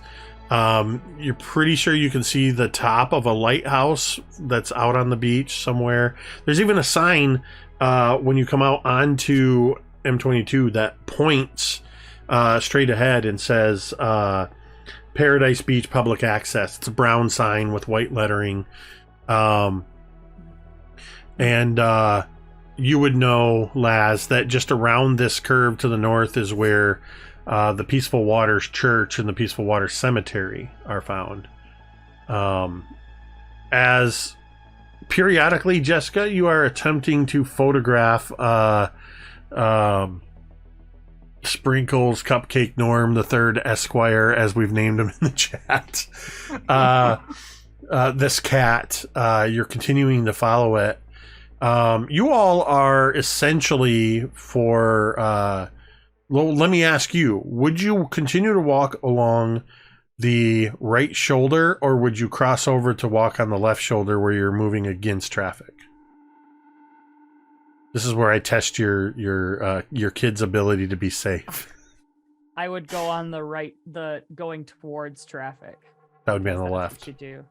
Well, Is there like, a sidewalk left, on either right. side? Yeah, There is no sidewalk on this part of the road, because it's where the highway starts to head outside of town. But to be safe, we need to be on the opposite side of the road. I'm not dinging you. I was just making a smart ass Laz is comment. looking for the smoothest concrete on a hill that's headed down towards the beach. Billy is reckless, so he'll be on the side. Unless the entire group goes on the other side, he would be going like against traffic. So one thing you can see as you look west from this sort of southeastern part of town is over towards the lakeshore. you're sort of looking northwest, and you can see the lighthouse, and you can make out the direction of the town, just sort of see some of the houses and stuff. But over here, straight west, you can see where sand dunes with grasses, they rise high up, and you can make out some very large houses up on top of the hill there, up on these bluffs. As you follow the road along, you notice that there's a handful of traffic. You see quite a few station wagons that are or sedans that are loaded with people, seeming to be following the signs that point north towards the Sleeping Bear Dunes park.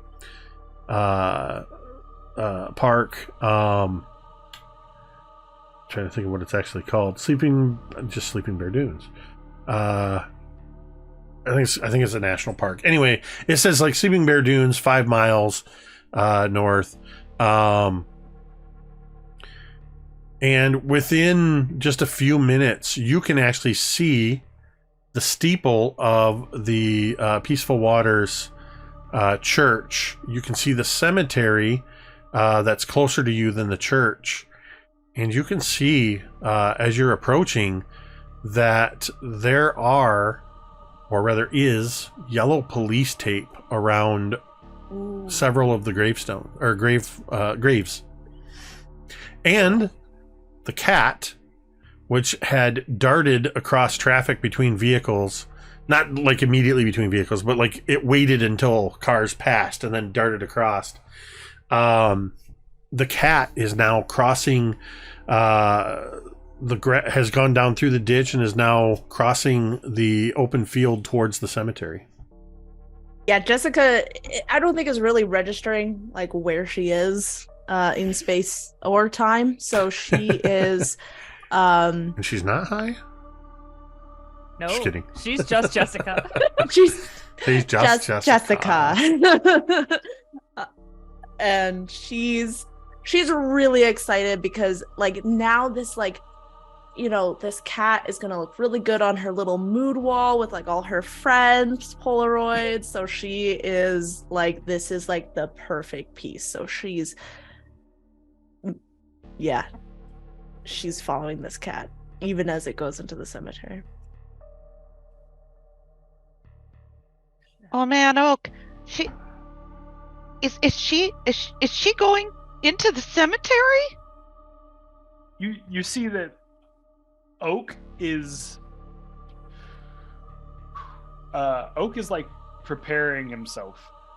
He's fumbling for the camera, and it's a chonky camera, but it's like if she's got my Polaroid, well, I might as well do something. And he'll slide a little cassette into the player and close it. All right. Whatever we see in there, gotta keep it on record. Mm-hmm. I really don't want to go in there, man. Rosie Roosevelt like, Jesus. Oh my God, she's fast. What You are we know, doing? I don't know either. You know, things in the cemetery are already dead.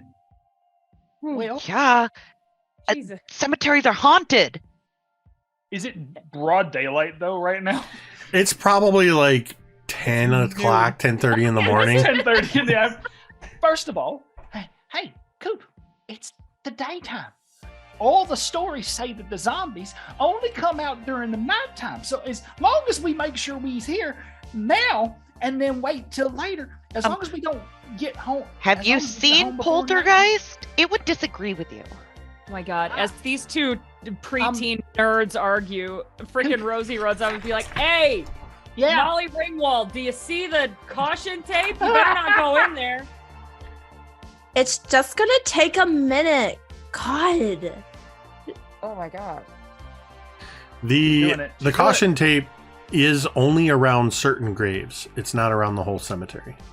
Oh, That's okay. exactly where Laz is headed, is the Amazing. caution tape. There are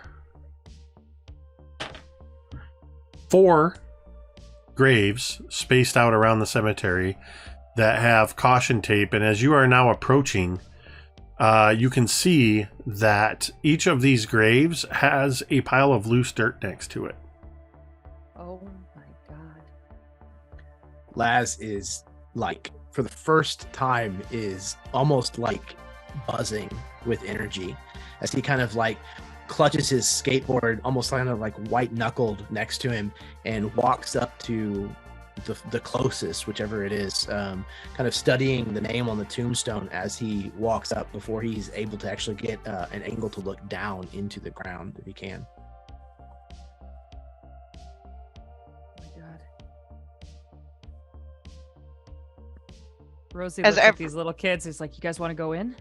Not even a little bit. I'm just gonna stay over here, and I'll be a lookout. Lookout. Billy will just, lean his bike up against, a fence or a tree or what have you, and he'll be right behind Laz. Rosie would shrug and kind of make her way up with Billy and Laz. Let's see, I guess. You hear Oak. Not as much trouble if you all get in trouble. you hear Oak narrating to himself. Paradise, Michigan, day 1. We are here, Oh my and it is happening. Ladies and gentlemen, boys and girls, we are about to discover something absolutely incredible. I don't know what we will find, but we will find it. dude, oh my god. It's all fun and games until the graves start literally popping up out of the ground. Laz, the first of the open graves that you get to, you see on the tombstone is the name Milo Huizinga. I know how that's spelled. Of course you do. It's Michigan. For those that don't know, West Michigan in particular, but Michigan is a hotbed of Dutch Protestants. So you'll find lots of Dutch names here. What are the dates? Just like rough ballpark. I'm not trying to put you on the spot. Is it like a recent deceased or? Milo Huizinga died in 1957. Inside the grave, it is empty. Oh my god. No coffin, nothing. Nothing. He like exhales disappointedly. Shit. Like kick some of the dirt back into the hole. So Billy's gonna look around. Does it look like there was like a coffin that was like drug out? Is there any like drag marks or any signs? Yeah, he's gonna get investigative on this. Yeah. And I'll use this. We'll make one check and say this is sort of for the entirety of this your time here as you're looking at all these graves. That is going to be, we're going to call that a brains check. Yay! We're talking about possible undead, and we get to look for brains. Yes. Oh my god. Perfect. 16. 16. You see, looking in this grave, you see that it looks like it was roughly dug up by hand. You see obvious shovel marks all around the grave. You see that the earth at the base of this grave is very churned up, as if once something was partially or uncovered enough to remove, such as a coffin, it was then pulled free and a lot of loose dirt is left behind. And you can even see where it looks like probably the coffin was placed on the edge of this grave and lifted and dragged along the edge and pulled out. So I don't know whether this is going to earn me points or lose me points, but he'll begin like kind of pointing things out and I'll be like, oh, you can see this here and you can see that there. It's smooth shovel edge along this side, but here you can see like where the fingers were actually going in and pulling the dirt out by hand. Laz, Right, Magnum PI. as you continue, do you continue to each of the graves? Yeah, probably more hurriedly than with each one, like than And the last. Jessica, the cat, the gray cat, is sort of meandering past all of these graves towards the furthest one away. Laz, as you reach the second gravestone, you see the name Lyle Van Wert. And the date of death is 1957. Same thing, this investigation, Billy, sort of, you see similar markings on this. And Coop, you would even hear where he's describing the obvious signs, some of which are, you can see where hands and feet dug into the earth to climb up out of the grave. Probably, Billy, you know that's probably due to whoever was in there digging it out, climbing out. But I guess to try and throw some fun into it, like, well, either the person, who dug them out or something else would have used that to climb themselves out. That is amazing. Like living dead? I mean, I don't have any evidence to say one way or the other. You can see where a handprint clearly was down below coming out. So Coop's turning a little white right now. It's like, Rosie puts a reassuring hand on Coop's shoulder. does Laz seem interested as he, kind of narrates the portion? Mm-hmm. I think he kind of like gives Billy a look, like not sure if he's actually buying into this whole like conspiracy theory thing that Oak has going on that Coop is also buying into, or if he is just kind of razzing the kids. So he kind of just gives him a side look for now. He would have a wry smile as he says it. Moving on to the third grave, you see this one says Richmond Lyke, Lyuk. It's similar. The grave has been completely dug up. But as you're looking, and Billy's now pointing out the same thing for the third time with this grave, you see Jessica quickly walk past you with Oak's Polaroid in hand, heading towards the final grave marker in open grave, where the gray cat is currently perched on top of a very worn looking tombstone. This time, Jessica, the cat does not move as you get closer. He snaps a picture with like a triumphant smile, like cracks her gum, and as she's like waving the picture, she like finally looks around and like registers kind of where they are, and she looks towards the others as she goes. They're coming to this third grave, right? Yeah. Laz is pretty much on your heels. I almost imagine it's as you're shaking the picture and you realize in the picture the cat that you've just photographed is on a tombstone, that you sort of start to look around and you see Laz walking towards you, and I'm like, oh god. She immediately just like, she looks to the cat and looks to Laz. This place is like depressing. Is there a body in that one?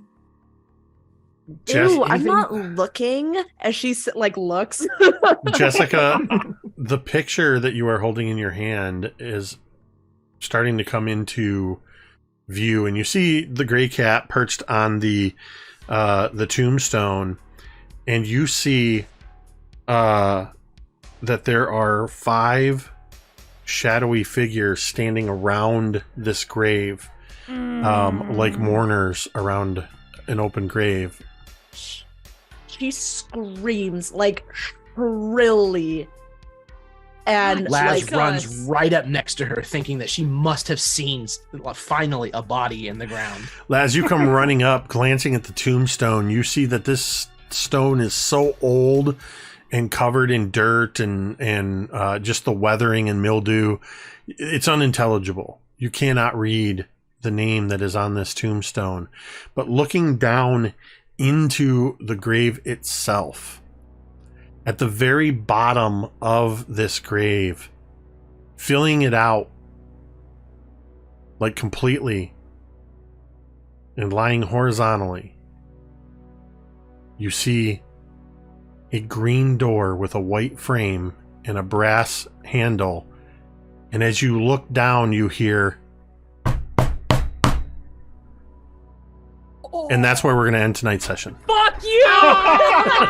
Oh my God, Jake! What's the title of the episode? Knock, Knock, knock. knock. Oh my God God. damn it! Incredible. I gotta get up Incredible. and run around my entire like I want to work out. Oh my gosh. Wow, that was our first session of our Kids on Bikes. Welcome to Paradise, Michigan. Wow. I did the prologue. I kind of set up a little bit there, let you all take it. I was kind of reacting to the different things you were doing, and all I knew was that there would be the door and the knock at the end. I had no idea where the door would be, where you all would go. So I love this type of cooperative storytelling. This system is very minimal, but I'm already seeing where it feels the appropriate places to put in certain types of checks, and I think we'll get better about that as we go. But basically, anytime there's even the smallest chance of failure, I'll have you roll. We won't do this every time, just because of limited time and stuff. But I would like to go around one more time, and I just want to hear, for your first session in Kids on Bikes and then brand new campaign, let's go around the horn in reverse order and just, what are you thinking and what are you looking forward to? I'm going to go ahead and kill the music here. Ted. Oh, we're gonna start off with Final thoughts. I said reverse order. Oh, sure. I missed the whole reverse part. So I don't get to play a whole lot of modern stuff, so I feel like getting into that as well as like feeling into the 80s Stranger Things vibe is going to be a lot of fun. I can already see the weird mash of who all of these people are. And I think other than like maybe a potential connection between Oak and Coop with their diverse, like focused interests, I'm wondering how all of this is going to tie us together. So I want to see the relationships that eventually come out of all of this. Awesome. Carrie. Absolutely. I'm just going to kind of piggyback on what Ted said. Like, I am so excited to see like the relationships develop. And again, we're just kind of right now getting like a taste of who this like mosaic of little people are. It's really a cool little like sample of what we're going to get going forward. And again, I also love the setting. I love the Stranger Things vibes. Tamiko, A+ for all the 80s references. Well done. And I mean, it was just just a smash and a half. I think I'm really looking forward to continuing this. This has just been a blast. What are your final thoughts? It was great. I loved it. It was good. Yeah, it's super fun to play like a different kind of character than like everyone playing like a different kind of character than you normally would with like fantasy and all that. It's really fun just to get into like 80s kids, completely separate from what the norm is. So it's always super fun to dive into that. And yeah, super stoked. Love the vibes. I think they're so good. Awesome. Jeremy. Yeah. Like I said at the beginning, I'm a huge fan of 80s movies and things. Movies like Goonies and Stand By Me, and just that kind of general idea of kids kind of going off on their own, getting up to things that people would never believe. This whole separate world that exists that the adults just can't comprehend. It's just a really cool trope. I love that kind of genre, and I'm really excited to have the chance to kind of get to explore it, because it's not like so many other people have said already. It's not the typical game setting that we get to explore. So getting to kind of harken back to being a kid again, and being a different kind of kid than I was. Kind of leaning into that Corey Feldman vibe a little bit. Hopefully, I'm super looking forward to seeing where this goes. Anytime that you put supernatural stuff in it, it just makes it better as far as I'm concerned. So I'm also massive fan of Stranger Things. So really, really eager to see how deep this rabbit hole is going to go. So thank you, Jake. Tamiko. I designed my kid. I had an idea about him being like a little bit nerdy, but also a little bit likable. And somehow I ended up in the weenie zone. And I don't know how that happened. Lovable weenie. So we may need to switch my trope at some point from funny sidekick to giant weenie. You're So- perfect. Well, the funny sidekick just hasn't emerged yet. It's still been a traumatic day.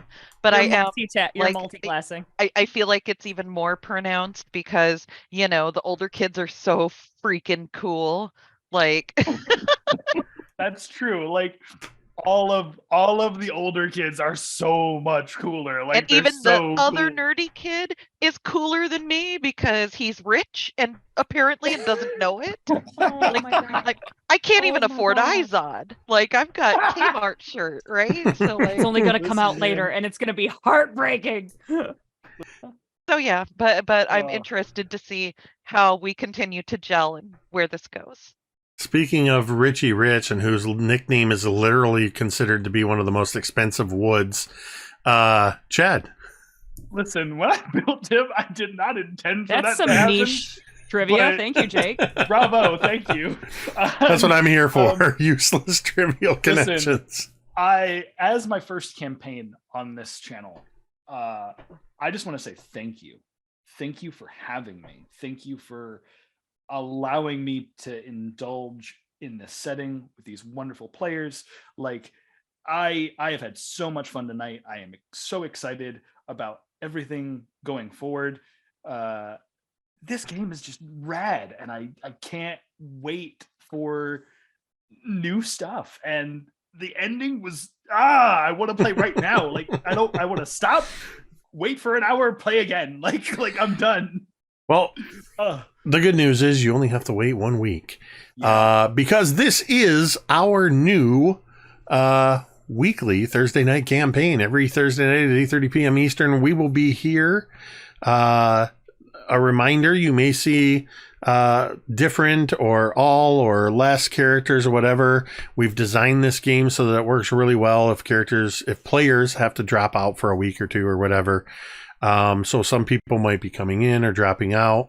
We're going to continue to explore these adventures. It's a campaign, but not in the traditional way that you think of like D&D campaigns. There's not really leveling in Kids on Bikes. You'll gain new fears, new flaws, new triumphs, new abilities, and you'll grow as characters. But this is very much and you all lean so heavily into this whole 1980s suspension of disbelief. You had to have a lot of suspension of disbelief to accept I gotta these. point out one real quick when he was like, yeah, I learned about it in a chat room. Instantly, like 3 people were like, what is a chat room? Right. Like, The in character. Got that shit down. I had to look it up, but I was like, look, the potential that he would have a computer at his dad's place, like his But parents' house. would But have very that. few people had them. And chat I know. rooms, room. chat Where? chat rooms weren't weren't until really a AOL. thing, but BBSs were, which He's would the be 1%. that.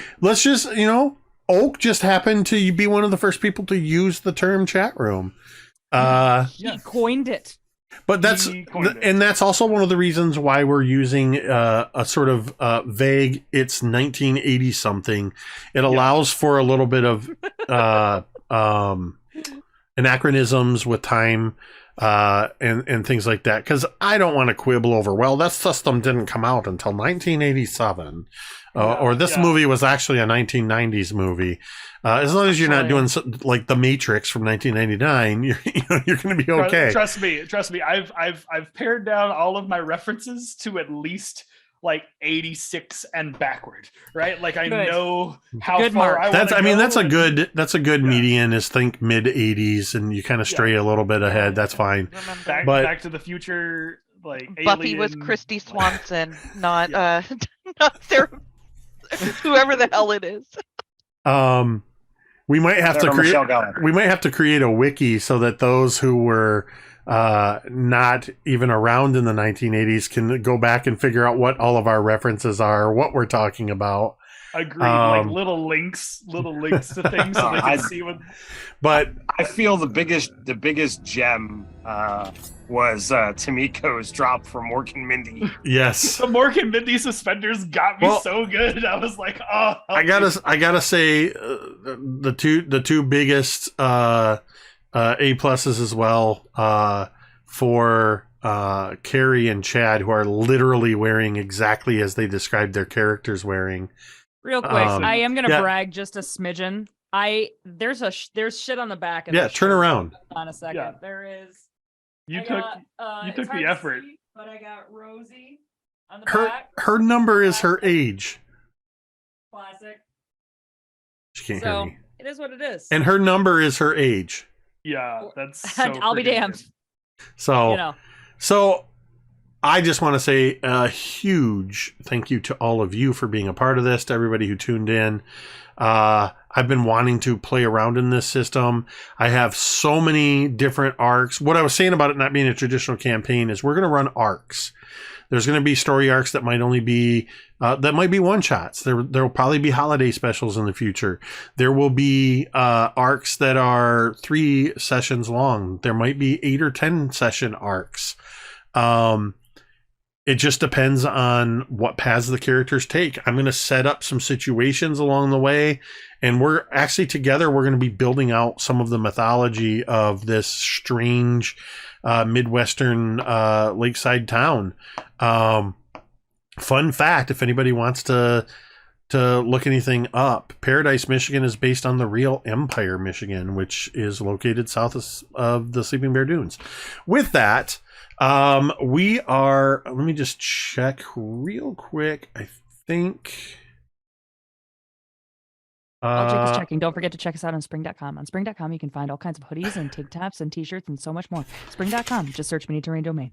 or you can type !merch in the chat for a link. We're going to go ahead and raid some friendly folks over at the Amphitheater who are playing Dungeons and Dragons. So we're going to send a raid over there in just a moment. So stick around for that. Again, thank you to everybody who tuned in. Thank you to all those who supported and purchased the Terrain Treats domain pops that are up above Jeremy and M's heads there. You will have those, as I know for a fact, because Jessica screamed, and I know this taps into a fear of coops. At least 2 of you are going to be under fear effects for our next session. So be sure to tune in next week for that. But again, thank you, everybody. And a huge thank you to Chad, Tamiko, Jeremy, M, Carrie, and Ted. without whom this would have just been me talking to myself for a couple hours. With that, we're going to go ahead and end the stream the same way we end every stream. And you can say it with me if you want.